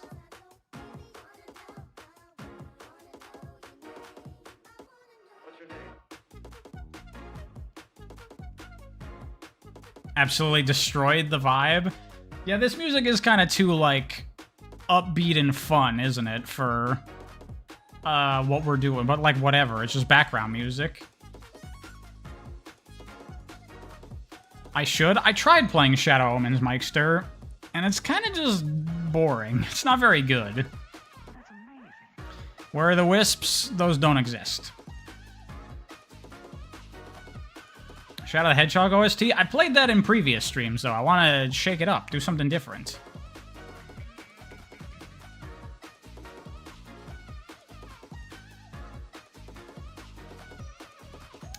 Would the illness lie dormant in Alice, or would it affect her? No, it would affect her, I think. You know, mostly in, like, a narrative way. I don't think it would have gameplay impacts, but, you know, she'd be, like, coughing, maybe coughing up blood at certain points in the story, and, you know, things like that. It would just be, like, a thing as part of her character that it would then get revealed that she is sick and she has that disease, and then she'd be like, that disease, I know that disease! I can cure that, I'm supposed to, that's what I was created for, you know, that kind of thing.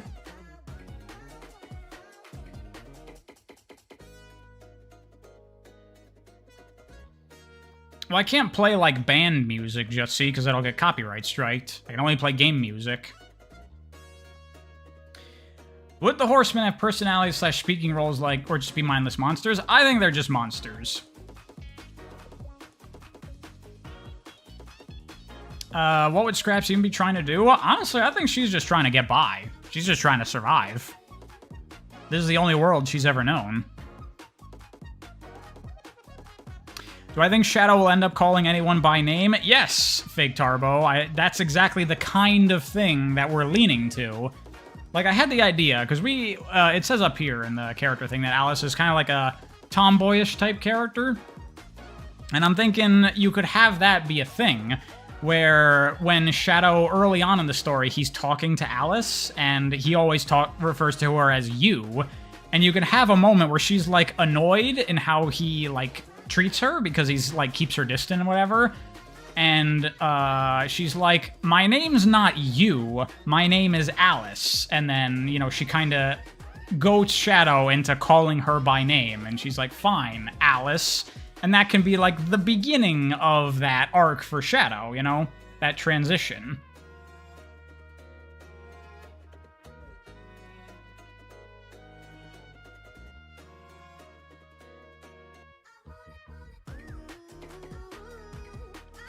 Too cool. I don't have any plans to do a Frontiers rewrite.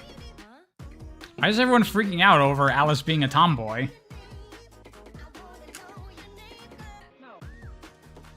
Shadow calling everyone Maria.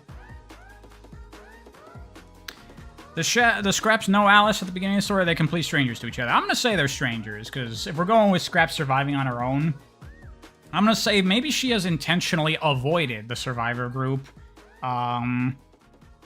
Maybe she has, like, trust issues or something that we could develop into a character arc, maybe? People expected her to be just like Maria? Nah, I mean, we don't want it to just be the same character. What's a tomboy? Tomboy is a girl that is very into, like, non-traditionally girly things. You know, that, like... I don't know, I want to say, like, sports, but that's... It's not really a guy thing. People just like sports. And also guys, there are plenty of guys that don't like... You know what I mean! I don't even know how to describe a tomboy in today's world.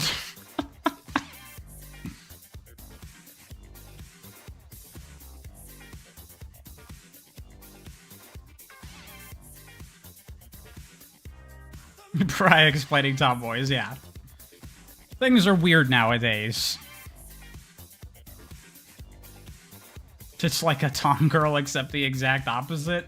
Yeah, that's real descriptive. Pariah tried to not get canceled. What's also my own thoughts on these things is like, I don't know, a girl being into like sports and video games, I wouldn't consider that like masculine. It's just sports and games and stuff, you know? I guess if you're into things that are, like, generally targeted towards boys.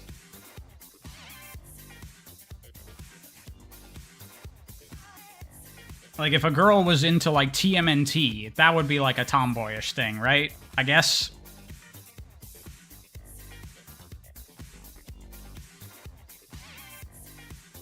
Mr. Misty, that's a tomboy. Tom girl is the other way.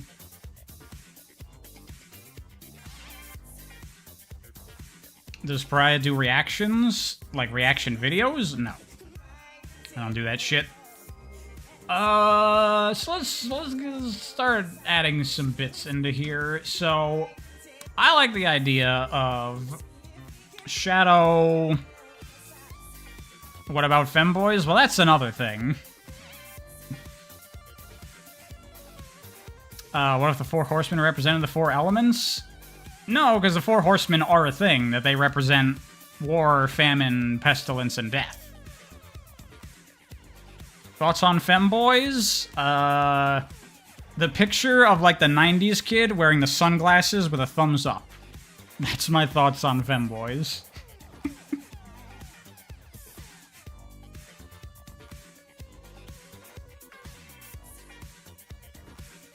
So what is it? Shadow... how do you word this? Wants to confirm the words of the survivors. So he goes off on his own. Oh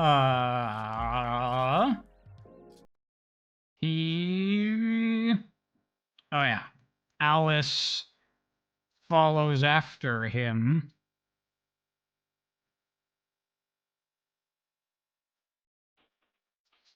We've gotten off topic. We're gonna get off topic. It's gonna happen. I think we have almost everything. Yeah, that's why I want to like lay out the plot exactly of like how all the scenes are gonna connect into each other. Can I just like take that Omega section? I guess we'll just write a new bit. Then let's see. Shadow eventually discovers her and allows her to tag along. And they find Omega, who is still around, heavily damaged. Shadow asks what happened, and Omega plays a recording of a message from Rouge. It's, let's see, it explains what happened to Shadow, and what went wrong with his stasis pod, and acts as a sentimental farewell from Rouge. Okay, I think that's pretty good.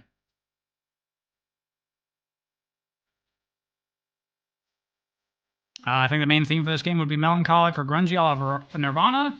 The main thing that I think we came to that I like is that it's never too late to, you know, make changes, do the right thing, that kind of idea.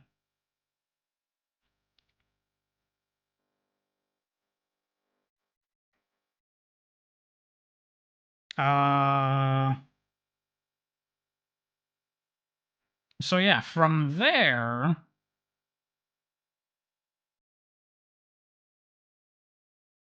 Oh, like the theme song? Oh, okay. Well, we have a theme song.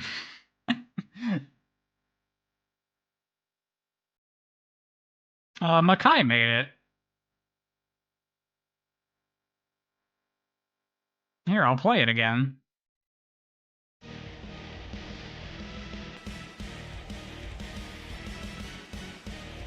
Needs lyrics? I guess, yeah, we could add lyrics, or whatever.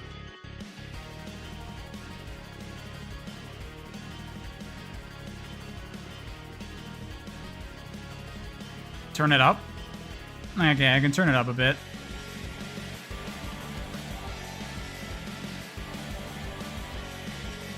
Can we come up with titles for everyone's character theme? I'm focusing on the story for now.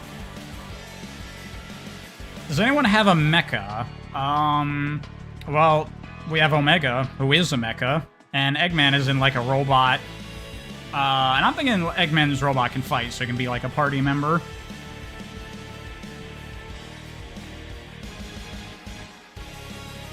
It's true. It is all just ideas. I mean, I'm not too concerned with what the music would sound like in this game that will never exist.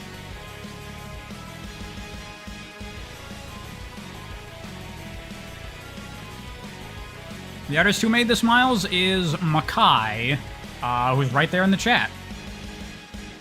You considered adding lyrics, Makai, but you're not good at that? Well, also, to properly do the lyrics, we'd have to, like, know what the whole direction of the story is.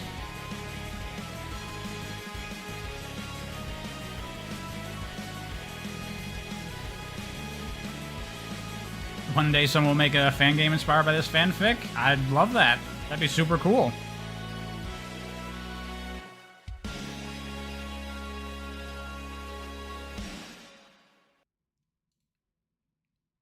Alright, back to BRC.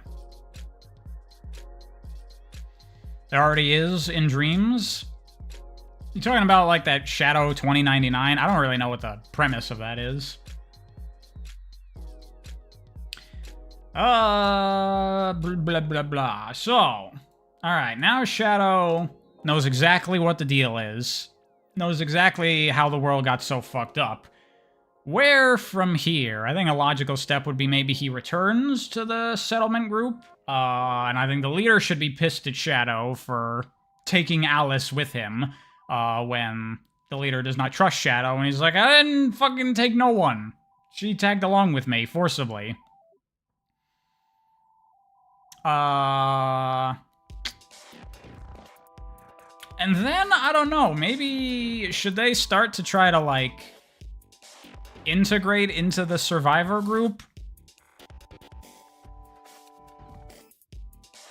Is Alice human? Yeah, she's a human. Like, maybe from a gameplay perspective, from there you start to go on, like, missions to, like, get resources, or, you know, there's some monsters approaching the base, so you gotta go take them out, something like that.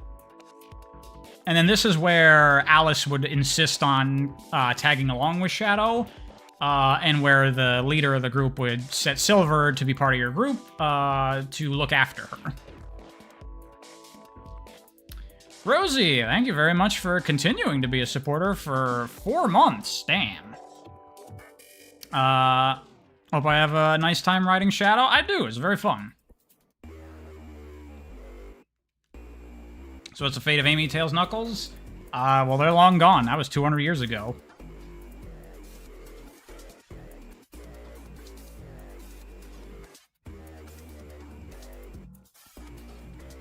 Well, Max Time, I was thinking about that.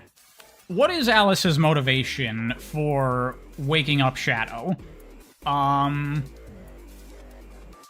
I'm thinking that Alice should probably have hope left. Like, maybe everybody else in the survivor group is like, everything's fucked, there's nothing we can do.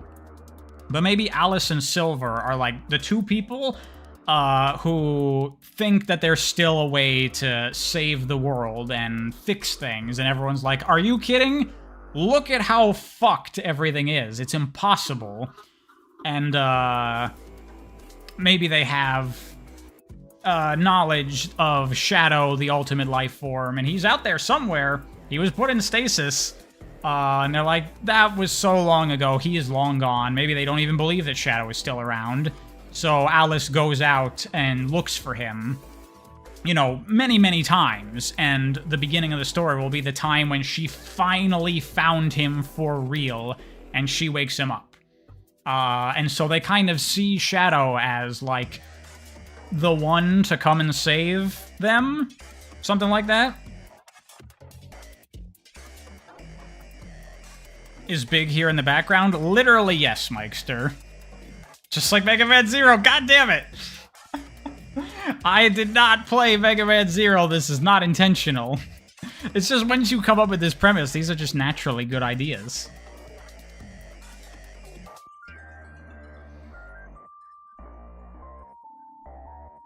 Literally Zero? Fuck.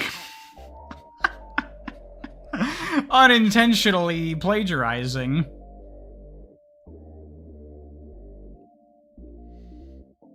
Is good, though? It is good. Great minds think alike, yeah. Have him be a Christ figure in this time? Well, he already is in SA2, technically.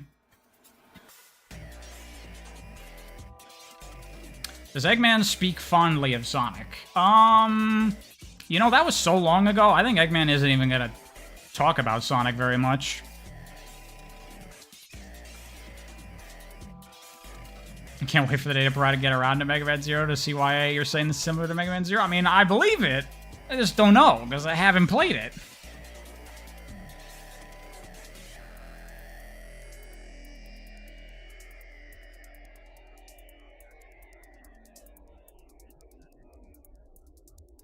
So, let's see. If the survivor group is, they're completely hopeless. Yeah, maybe what someone suggested earlier of Shadow dislikes their stance on just letting things be. So maybe Shadow is like, we have to try to fix things, and everyone else is completely like, you're wasting your time. And then maybe Alice and Silver are like, yeah, we want to try to do something. Well, maybe this is how we can get to Eggman. Enrica, thank you very much for continuing to be a member. Really appreciate it. This is how we get to Eggman, alright? They want to try to get to Eggman's, like, main base headquarters. Maybe there's something there that they can use, maybe some technology or something. But it's, like, too heavily fortified, and the remnants of Eggman's robots are still there. It's too dangerous for them to go. Maybe now that they have Shadow and Omega on their side, they can get through and hopefully find something that they can use there. Maybe that's where we go next? That seems like a solid direction forward to connect these things.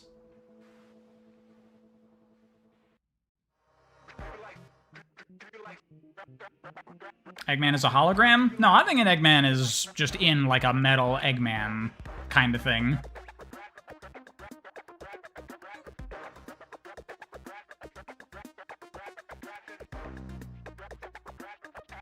Is Metal Sonic the final boss? No, the final boss is gonna be the Four Horsemen of the Apocalypse. Probably, like, fused together into one giant, Ultra Monster thing. But Metal Sonic will be a boss at some point toward the end of the game. You should have an encounter with one of the Horsemen early on to establish the threat. That's a good point, Likester, yeah. I'm thinking at this point, the Horsemen kind of have gotten what they wanted, right? They're the Horsemen of the Apocalypse, and the Apocalypse has come.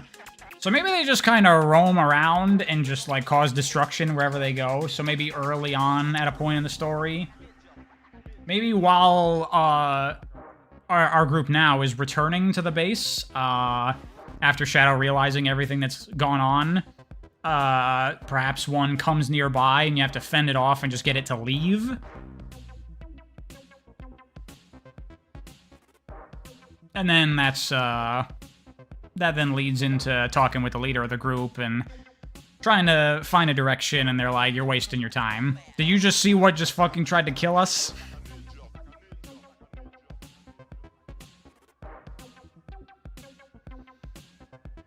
No, Canal Duzeni. I'm thinking it should be like a bipedal type of Eggman robot that is combat capable.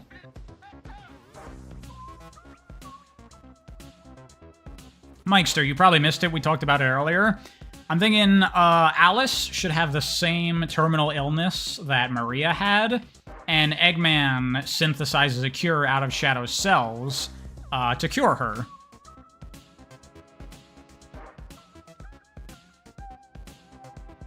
So, like, Omega, but Eggman-shaped? Well, no, it would have a distinct look that, you know, like a metal Eggman or a mecha Eggman, I guess, would be a more accurate thing. It would definitely have his big nose and the mustache on it, for sure.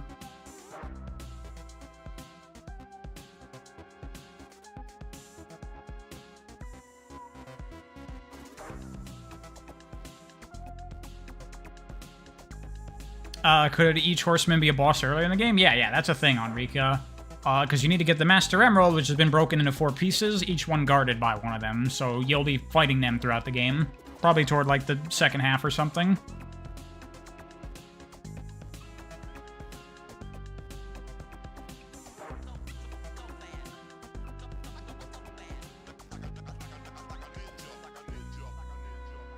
Yeah, that's not a bad idea, Missing Bits. Yeah. Scraps has trust issues or something. Will the other bosses be? I don't know. I think that bosses would be like story-relevant things, like that fight with Omega or Metal Sonic. That kind of stuff. Just a really big fucked up mutant Chow thing. I don't know. How do we convince the survivors that Eggman is actually reformed this time? By having him cure Alice's illness. I think that would be the thing that would earn their trust. Will the ruins of the Ark be a place to visit in the story? Yeah, we can do that. Have maybe one of the Chaos Emeralds is there, so you go there. No, the audience? Well, I think the audience might get it, once you activate the first machine and it cleans the air, that would be something for sure. But especially at the end of the story when Eggman fucking sacrifices himself.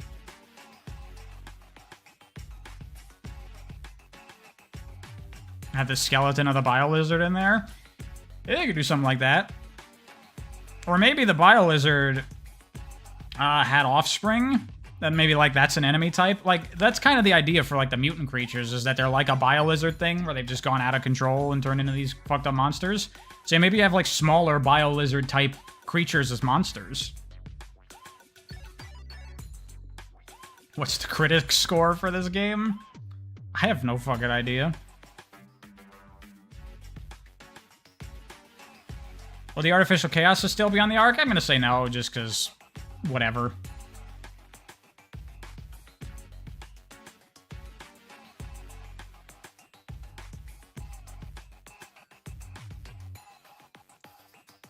A Krampus boss? That's an idea for another time. I talked about that in another stream.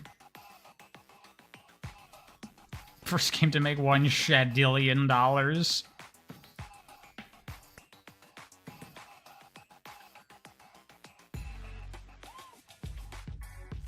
Neo Arcadia, because he's Eggman, 1, and 2, he's been around for, like, 200 years at this point, so he's had a lot of time to develop his intellect and his knowledge. And it would be, like, a process over the course of the game. He wouldn't just be like, alright, I got a cure, I made it in 5 minutes. It would be, like, a thing.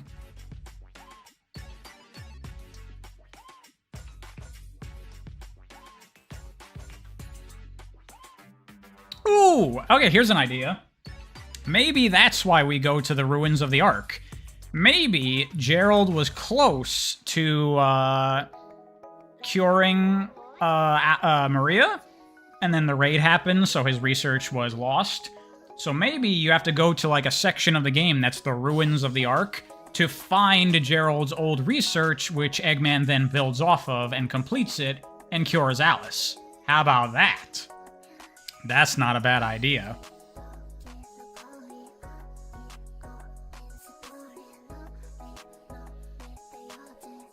Eggman reminisces on Sonic. Those were simpler times. Yeah, you could have something like that, maybe. Like, he misses Sonic. He misses the simple conflict. To get this research, you have to find the computer room? Yes, exactly. Okay, that's good. We got that now.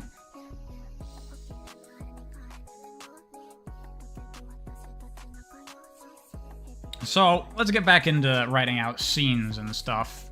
Is Silver around? Yeah, he's part of the Survivor group. So after getting that message from Rouge, now Shadow knows what the deal is, so...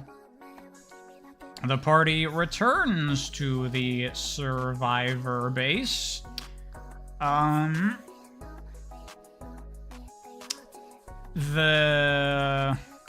a sentence. The leader is angry at Shadow for taking Alice because he is overprotective of her. I have a typo.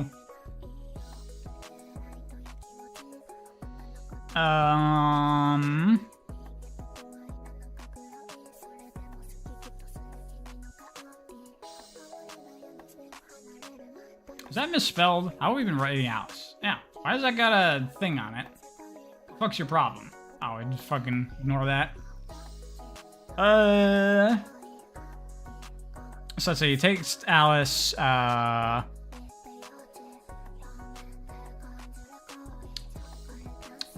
but she tagged along of her own accord, which he dislikes.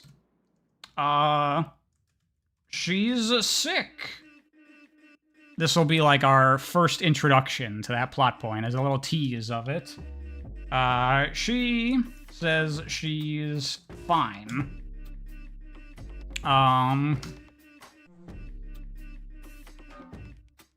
Shadow wants, or I guess we'll say Shadow asks, what their plan is to fix things. And the leader is like, what plan? Wait, that should be there. Actually, you know what? Just trying to get by.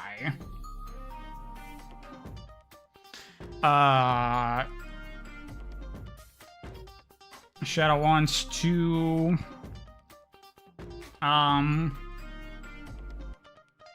No. Let's see. The survivors have lost hope. Does the leader have a name? Should probably come up with a name for him at some point, right? Leader's fam and friends have died and Alice is all that's left? Yeah, that's a good idea. That's why he's so overprotective of her, in addition to her having the illness.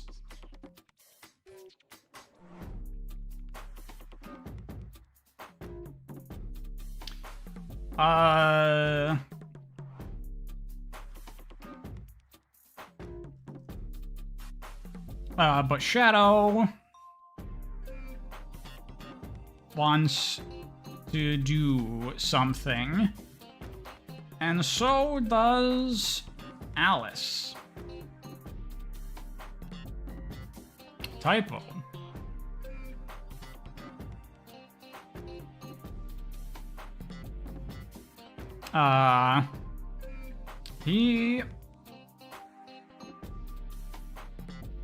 Let's see,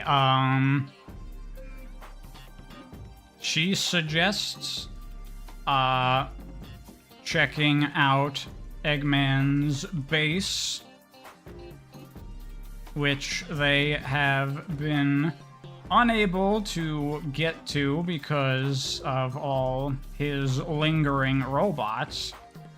But with Shadow and Omega, they should be able to now. The leader is against it. It's too dangerous. And probably won't lead to anything anyway. But Alice... And I guess this would be then when we lead into Eggman, right? Although, having Omega with the group as we go to investigate Eggman's base is a problem, because then the moment they find Eggman, Omega's gonna want to destroy him, which is a problem. So maybe we should have introducing Omega later in the story, and Shadow does just find an old recording. Maybe? Is that a better... Probably that's a better way to go about it, I think. Have that be a separate thing.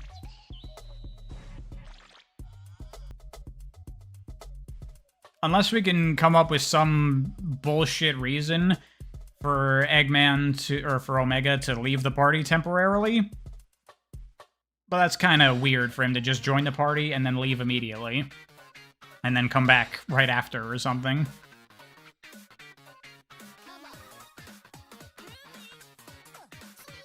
Maybe Omega's too weakened to actually come on a mission like that at first?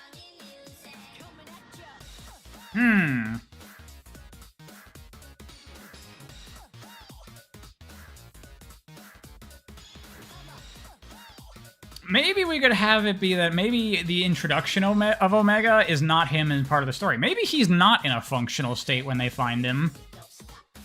Maybe Omega is, like, severely damaged, but they manage to find that recording of him, but they take him back to the survivor base and they start to repair him? Possibly?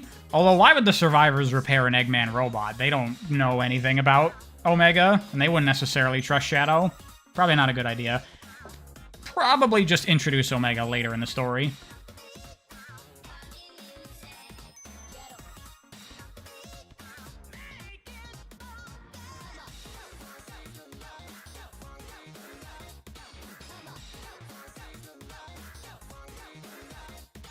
You give up? Writing is not easy, Gablink. Love Bomb Rush music? Yeah, Bomb Rush music is so good. Yeah, I think that's probably the right move, missing bits. Okay. So we'll have to get rid of that.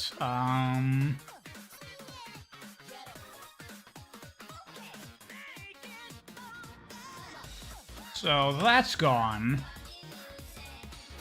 Instead,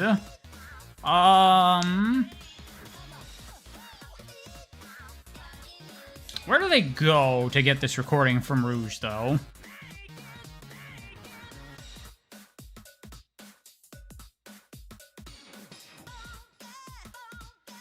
You're not good at brainstorming, so you're just here to see all the cool ideas. That's fine, if you just want to hang out.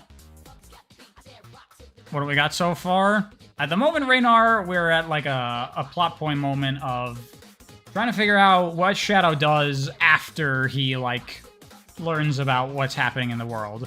He wants to get more information to confirm what's going on. I want him to find an old recording of Rouge. You assuming it's near where Shadow was in stasis? Yeah, maybe we just go back to that and go to a different area, something. Yeah, okay, that's fine.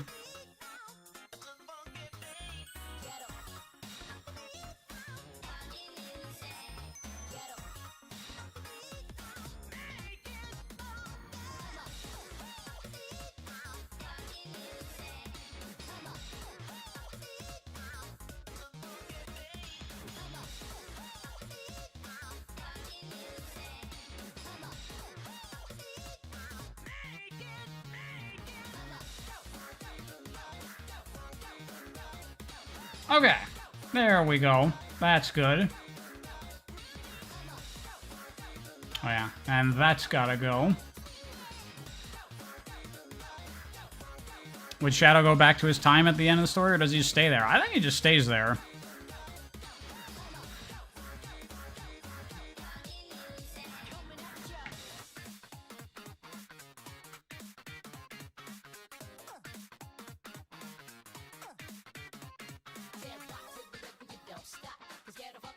I mean, we could do something like that, Pilar. Yeah, Pilar. I don't know how to pronounce your name.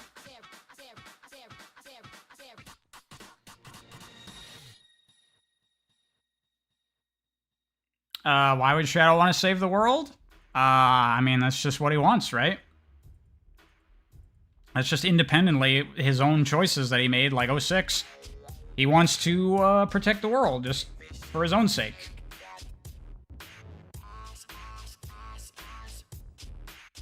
Would the game have the boost mechanic? We're not getting too much into what the gameplay would be. It's in Spanish? Yeah, I don't know no Spanish. Oh, that's not a bad idea. Ace Phoenix Gamer. Alice already had, like, at the base, like in her room or something, she has the damaged Omega that she's been trying to repair for a long time. That's not a terrible idea.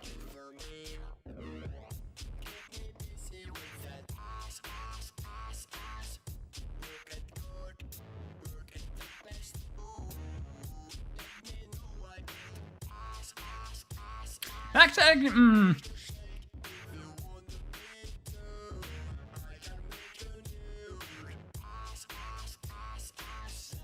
Okay, so now I'm thinking maybe at the point where they return back to the base and they're talking, maybe at that point Alice then takes Shadow to her room and shows the damaged Omega and says that she's been trying to repair him for a long time, but she needs parts for Eggman's machinery.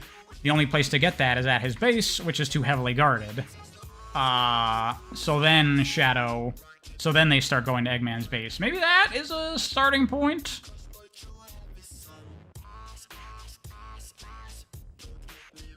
Oh yeah, you're right. It should be been unable.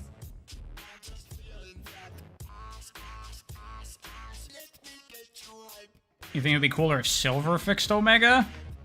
Silver? Since when is he a tech? Hey, you got good ideas, Ace Phoenix. It's just a question of, do we want to do that?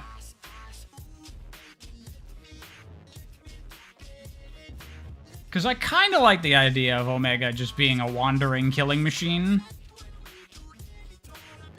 But they probably would have encountered him at some point, realistically. So the idea of Omega instead being out of commission, I think, is probably a better choice. And that also incorporates the fact that Alice is a mechanic/engineer into the plot. So that's probably a good way to go from there.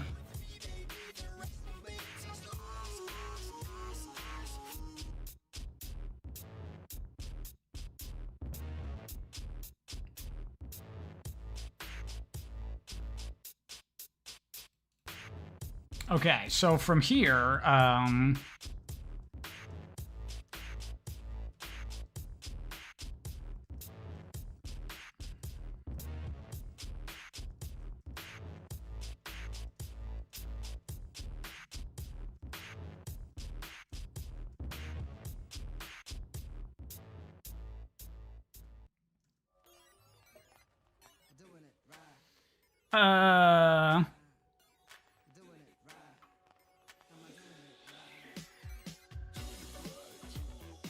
yeah, I think that works. That works, right?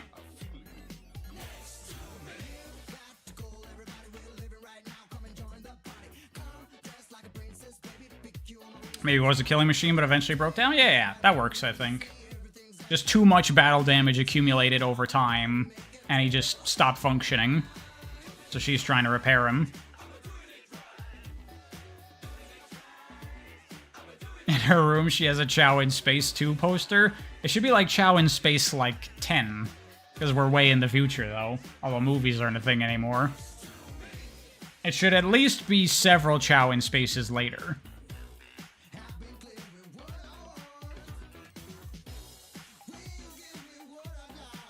Is there anything that triggers Shadow's awakening? Well, it would be like Alice finds him and she, like, opens up the pod and wakes him up. Chow in Space reboot. There you go. The new Chow in Space.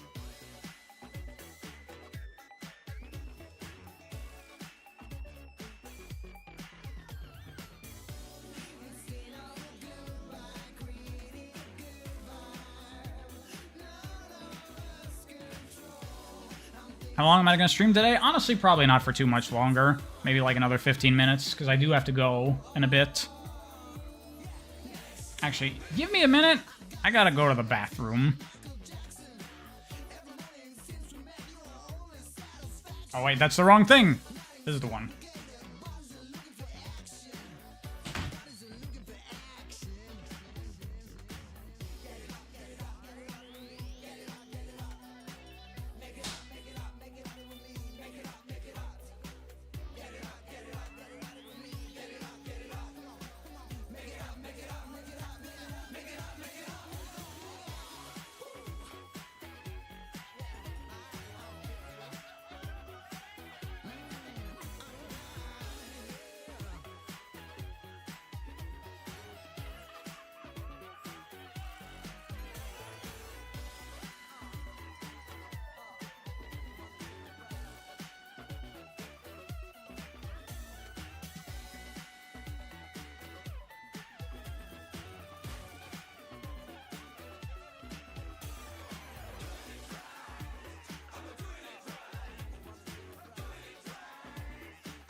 Okay, I'm back. No one was saying swears, were they?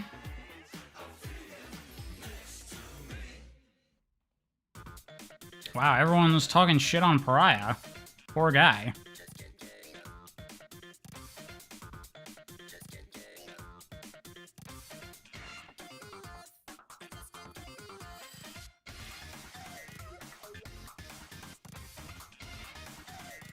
It's cool with just chat and no Pariah. I could just leave. I'll just turn the stream on, and you can all talk amongst each other, and I'll just not be here. Yeah, it was a joke. I'm sure it was. Should Shadow have regeneration powers? I mean, how would that really be too relevant to the story? Yeah, I just can't get enough. This song is so good.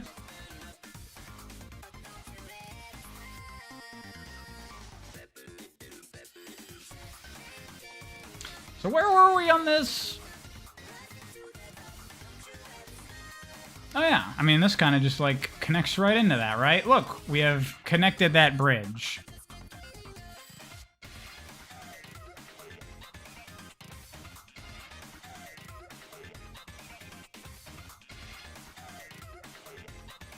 From here, though, I think this is where we need to go next.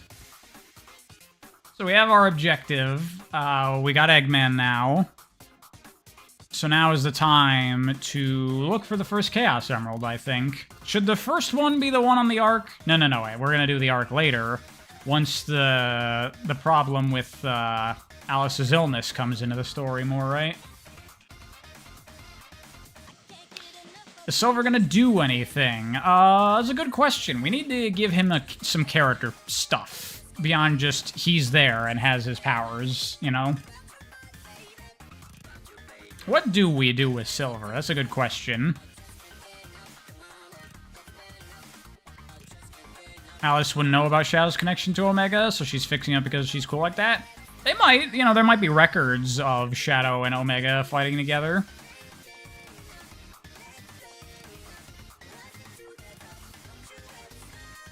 Maybe the Ark one of the last emeralds? Yeah, probably just somewhere later on in the game. You play as Silver? Yeah, he would be like a party member. Part of the group, whatever.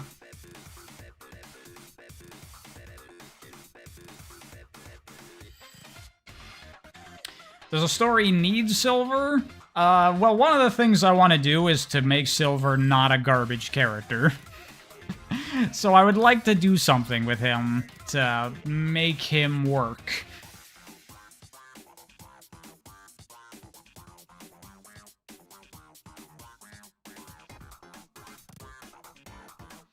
Would the Horseman be on the hunt for the emeralds as well, or no? No, I'm thinking Metal Sonic is after the emeralds, because he wants to prevent Eggman from getting them.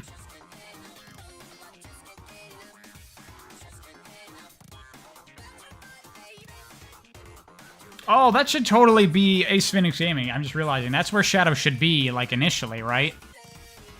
Where we go to, like, get that message from Rouge and where the stasis pod was, it should be in an old, rundown, decrepit gun base. Right? That makes sense.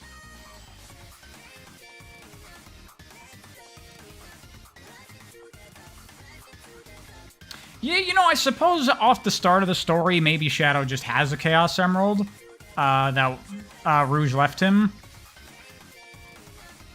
Maybe when he finds the recording, he finds an emerald with it. That's probably what we should do, right? Because gameplay-wise, Shadow would have no Chaos Emerald, so limited Chaos powers. Then you get the recording, you get your first emerald, and that would open up chaos shit in the idea of the game.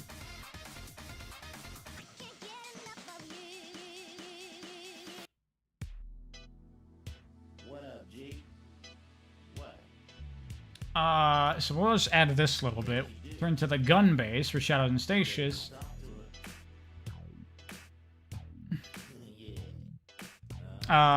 She left a Chaos Emerald for him as well. There you go.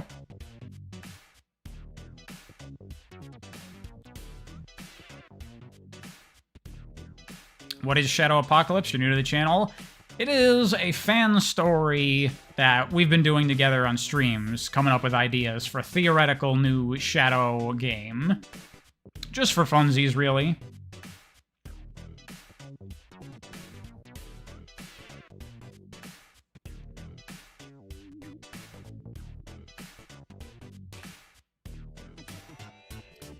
Should Silver have been the leader of the group? We were thinking of that. I prefer having it be Alice's grandfather. I think that creates for more interesting story possibilities. Why is Shadow in stasis in the first place again? Because he was critically wounded in a battle against the Four Horsemen of the Apocalypse that killed Sonic, so he was in stasis to heal.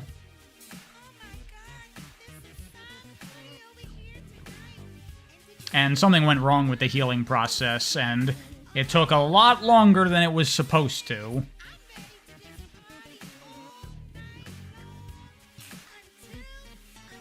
When is Silver gonna do anything? We're working on that. What is Silver gonna do in this story? Perhaps he is the one that gets the leader of the survivors on sides with Shadow. Because at first he doesn't trust him, he doesn't like that Alice is tagging along with him because it's dangerous. But maybe they, Silver, being the optimist that he is, he sees that what they're doing is starting to work, and so maybe he's like, he kind of, as the number one guy, as like the leader's right-hand man, maybe he convinces the leader to give him a chance. Something like that, maybe?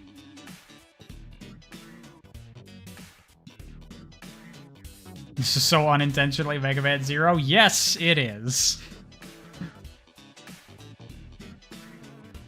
We need to redefine what Silver is, and does he actually want it? It's true. I mean, we're basically rebooting Silver, so we could kind of come up with anything for his character, but I want to keep it relatively in line with the Silver that we know, just good.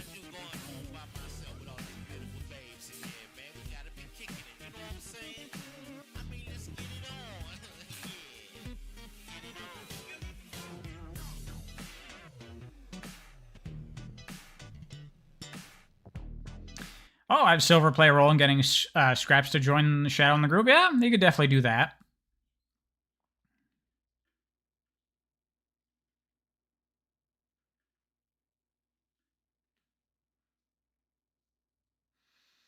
Master Emerald. The Master Emerald is in the story.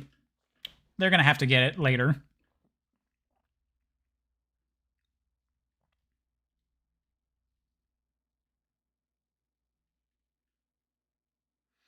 Yeah, I think that's a good direction for Silver. Pilar Amato.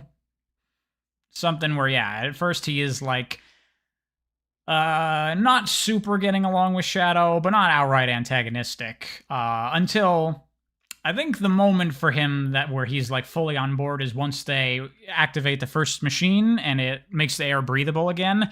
At that point, Silver is like, holy shit, we can actually do this. Let's go. We should lay down all the issues with actual Silver and come up with fixes or replacements. I mean, that's a whole fucking thing. We don't have time for that here. Oh, the music stopped. There we go. It did one of those things where it's like, are you still there? Fucking hate it when that happens on Netflix when you're just like marathoning a show and then it stops it. It's like, yes, Netflix, I'm still here. Just don't stop. I died while watching this show, but don't stop.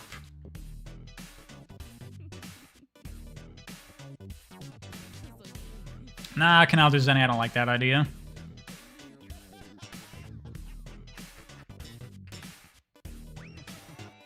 Maybe Silver secretly feels a lot of pressure from the group, since he's the only one with natural powers. I don't know. I think Silver's main concern would really just be protecting. I mean, I guess you could have something like that in there, maybe.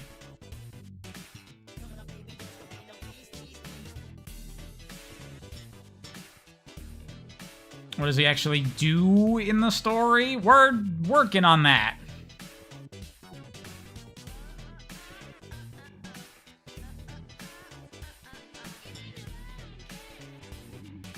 What's my issues with Silver again? That he has never been utilized well and has never had a good character arc or story ever.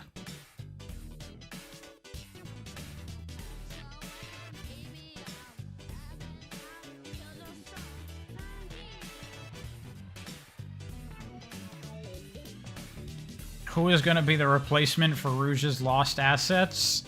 Shut up.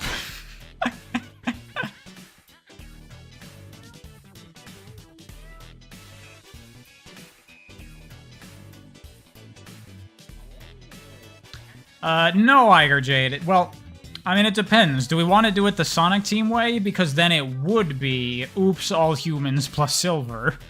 But I think it would make more sense if it was a mix of humans and animals.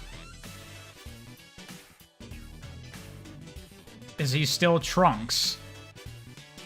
I mean, kind of, but he's just like future Trunks. He's not coming back from the time. It's just like Trunks in the future, trying to survive, fighting off the androids. Like, that kind of setup is still going to be the same.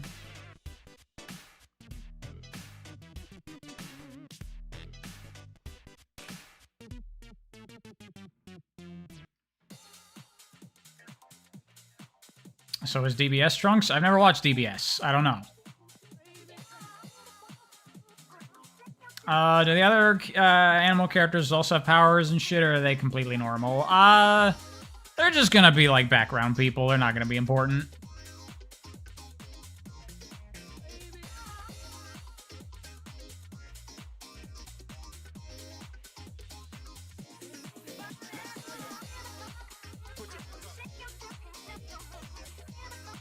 Can Silver have purple hair? No.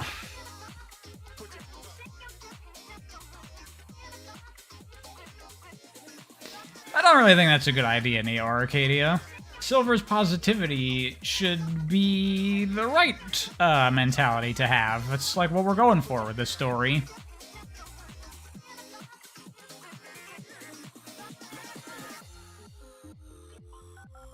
Can Silver have a sword? No.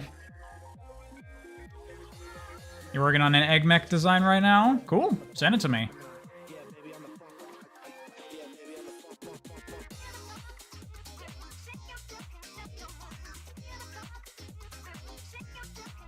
Can Silver at least wear a cool jacket?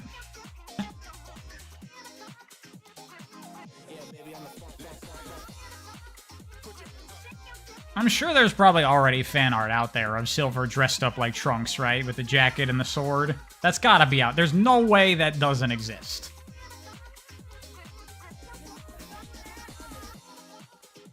Can you play as Eggman Mech? Yes. What if he took over Omega? Nah, I want the conflict of Eggman and Omega to be there.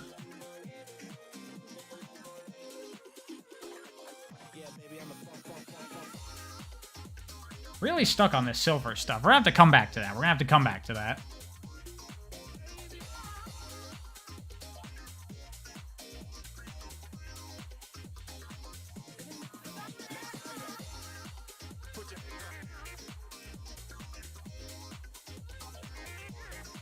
Okay, so I'm thinking, okay, they get Eggman now. He's in the group. This is when they probably try to take him back to the base and explain the situation, and nobody's having it, because fuck Eggman.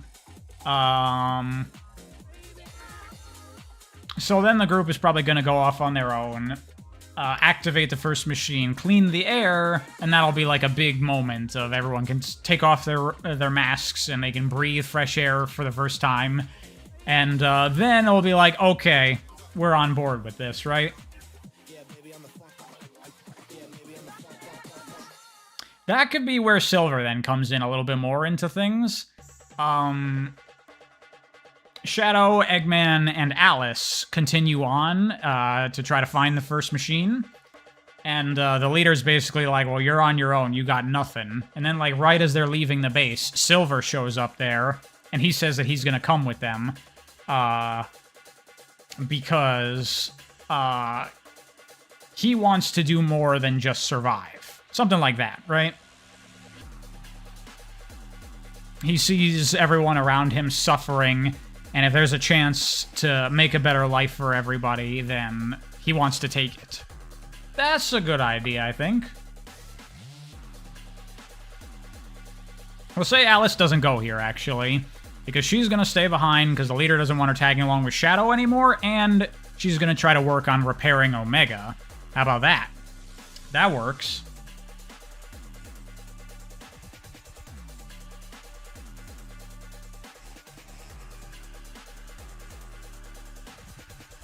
So let's see.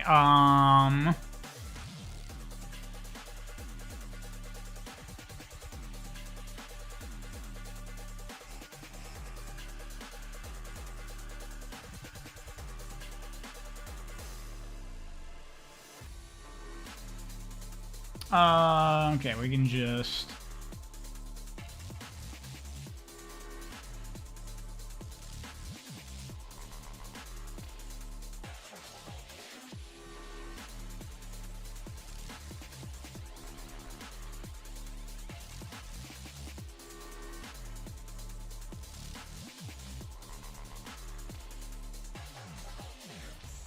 So Silver finds Shadow? No. Alice is the one that finds Shadow. I've already gone over that.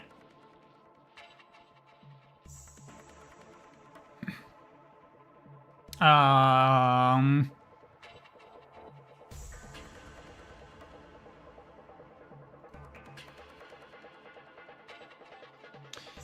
thinking at this point, the leader should probably actually be pretty pissed, right? It's like, he already wasn't trusting Shadow. Now he fucking brought Eggman back to life and brought him to their base. So he should be pretty irrational and pissed and tell them to leave and tell Alice that she can't go with them.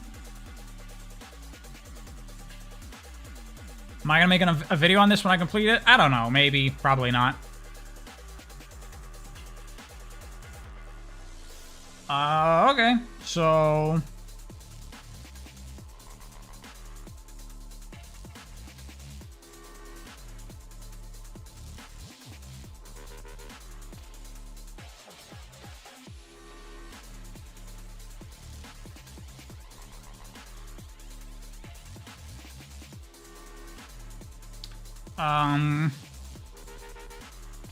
let's use a fancy word. He dispars. I think that's the correct use of that word.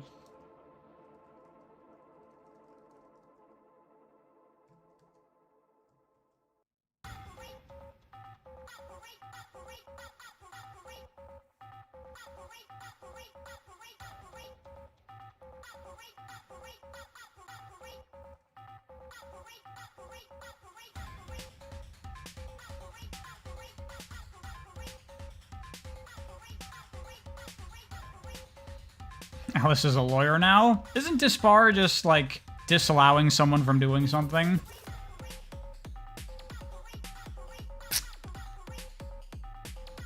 Sorry for my drinking noises. I've been drinking so much water this stream.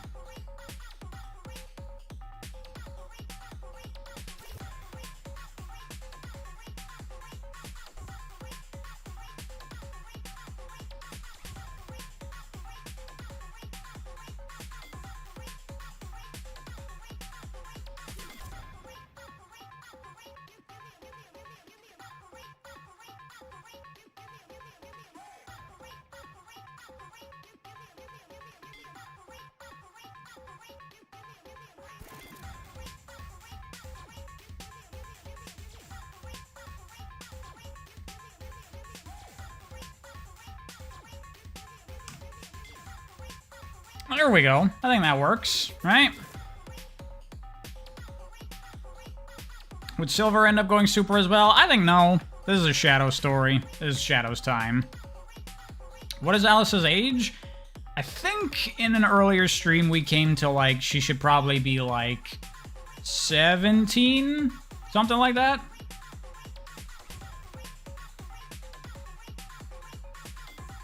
What temperature is it outside for me? It's fucking hot. But I have the air conditioner going.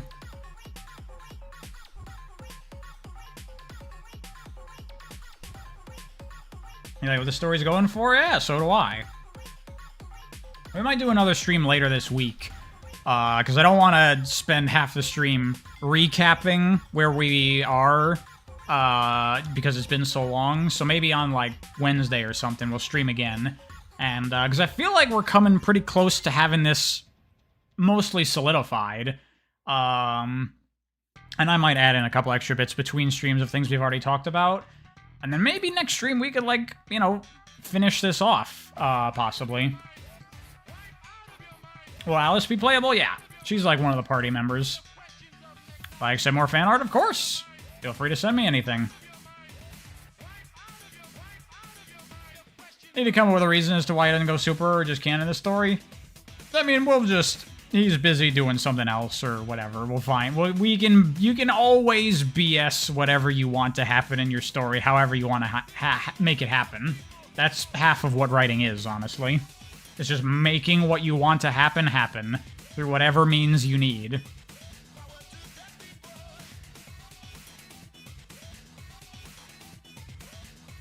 Would Alice play similar to Amy? Well, I'm thinking Alice is like a soldier, so she'd have like a, you know, laser energy gun type thing. So no, I don't think that she would be, I don't think this game would play like a traditional Sonic game much at all, honestly.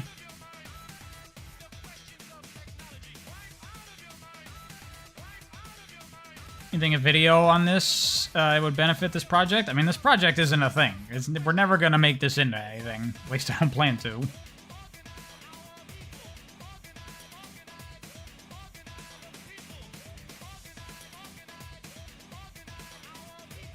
You make this using RPG Maker? I mean, I guess. I mean, that's definitely not what I have in my mind.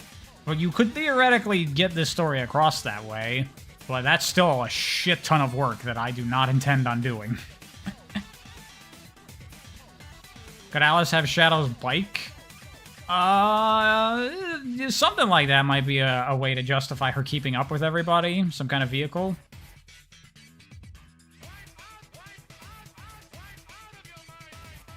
Honestly, Soul Binku, there's a low likelihood that I would watch that. I mean, I understand Chris as a character. You don't need to worry about that. I don't completely hate every aspect of Chris. I understand what they were going for with the character and what they were trying to do. What kind of gameplay did I have in mind? I don't know, something like kind of a hack and slash type action RPG type thing. Like a Nier Automata kind of deal, sort of. With, you know, some Sonic-y elements. How do I imagine Scraps to look like? Well, she's an echidna, obviously, so she's got, like, the dreads and whatever. But I imagine her wearing a lot of, like, you know, traditional, like, survivor, scavenger-type clothing. And like I said, she has, like, her gadgets that she uses to help herself out. I don't know. Come up with stuff. I'm not an artist. She should look, like, rough and tumble. She's probably, like, beat up, because, you know, she's surviving on her own out there in this fucked-up world.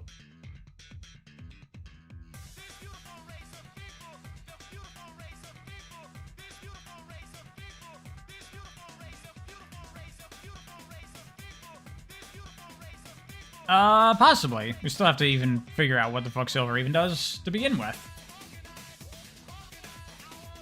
Wasn't Knuckles the last echidna? Well, we're gonna say that Knuckles schmexed up Rouge and had kids. So, some of them have managed to survive. I mean, I guess we could say that at this point, again, Scraps is the last echidna. But that's not really that big of a deal, because there's probably many people that are the last of their species by now.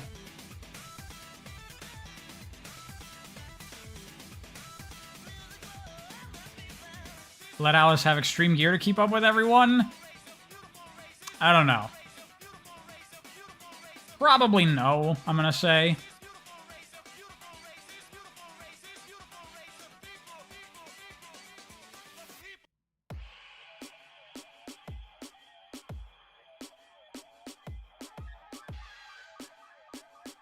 You made some doodles of Scraps? Send them to me.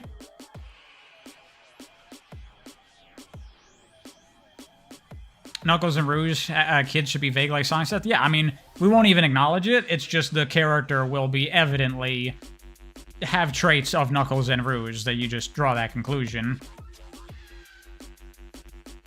Would Rouge's message mention her? Well, she's not the direct descendant. She'd be like the great-grandchild of Knuckles and Rouge. Could there be a character with extreme gear? I'm gonna say no. Because Extreme Gear is like the Riders thing, and that's like a sub-series. It's very detached from the rest of Sonic. So I'm going to say no Extreme Gear.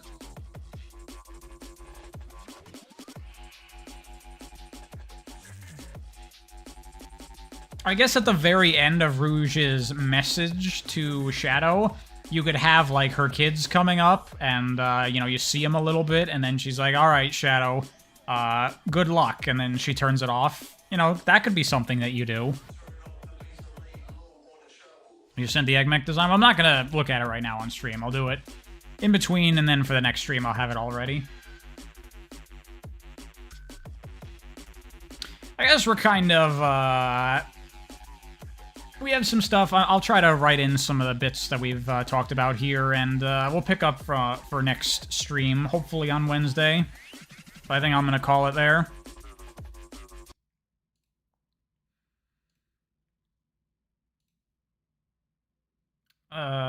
Where's the thing?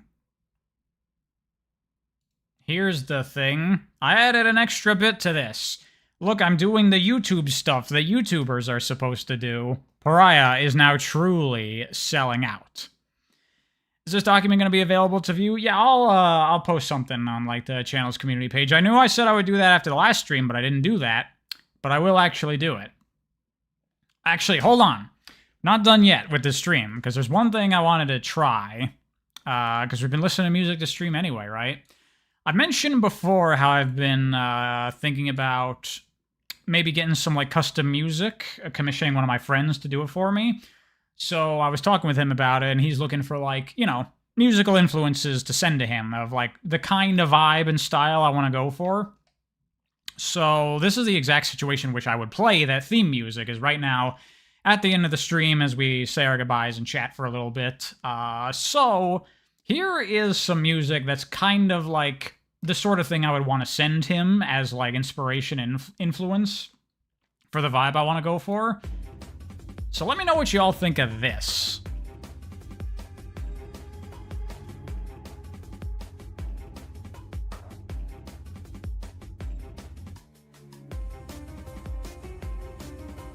I really like this this music. It is very, like, villainous, and I kind of like that. I kind of want to go in the direction of, like, being a villain, because I think that's fun.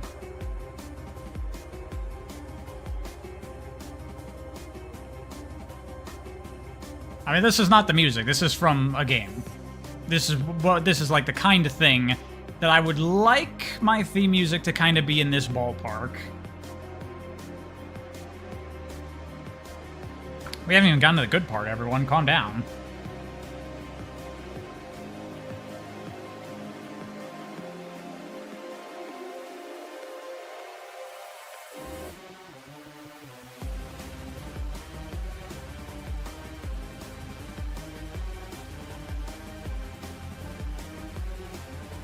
Can I make it louder, please? Yeah, I'll make it a bit louder.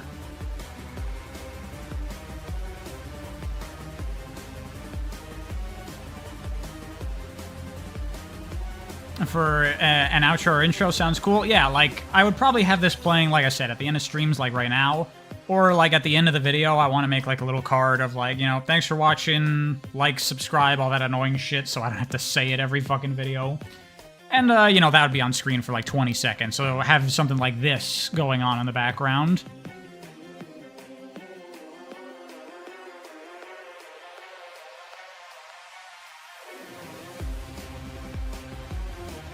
The actual thing would need less build. I mean, yeah, like I said, this is just kind of the general ballpark of what I would like, sort of.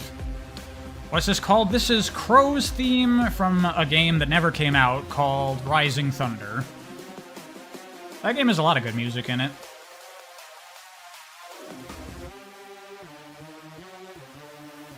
Is the game? It was the game that was being made by the team that's currently doing 2XKO, the League of Legends fighting game. Before that, they were making Rising Thunder, and then they got bought by Riot, and they scrapped that and started over to make 2XKO. How do I know what this is? Because I played Rising Thunder, because I'm into fighting games.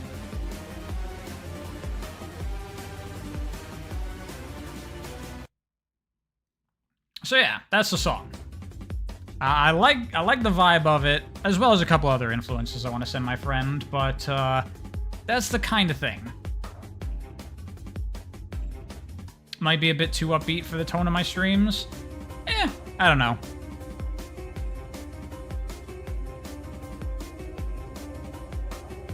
Did the ROM leak? What, of Rising Thunder? No, I mean, they released a, like, beta version of it way early on. But after they scrapped Rising Thunder, they released, like, the Community Edition, where they just threw it out there open source for free. And, I think people still work on it.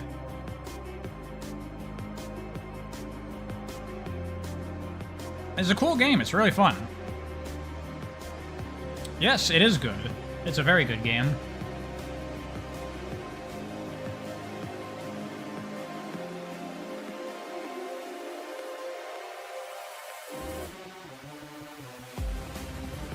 Yeah, I'm just listening to the music now. I really like it. Alright. I'm gonna call the stream there. Thanks for stopping by, everyone. It was fun. It's always fun doing these writing streams. We'll probably do more of these in the future. The next video I want to do, hopefully, is going to be the comic video. Finally. Everyone's been asking for me to talk about it for so long. The comics and Ian Flynn and blah, blah, blah. Well, that is going to be the next thing that I do. I am going to spend tomorrow reading a shit ton of Sonic comics. Honestly, I'm not looking forward to it, but I'm gonna do it. And we'll see what happens. Bye, everybody.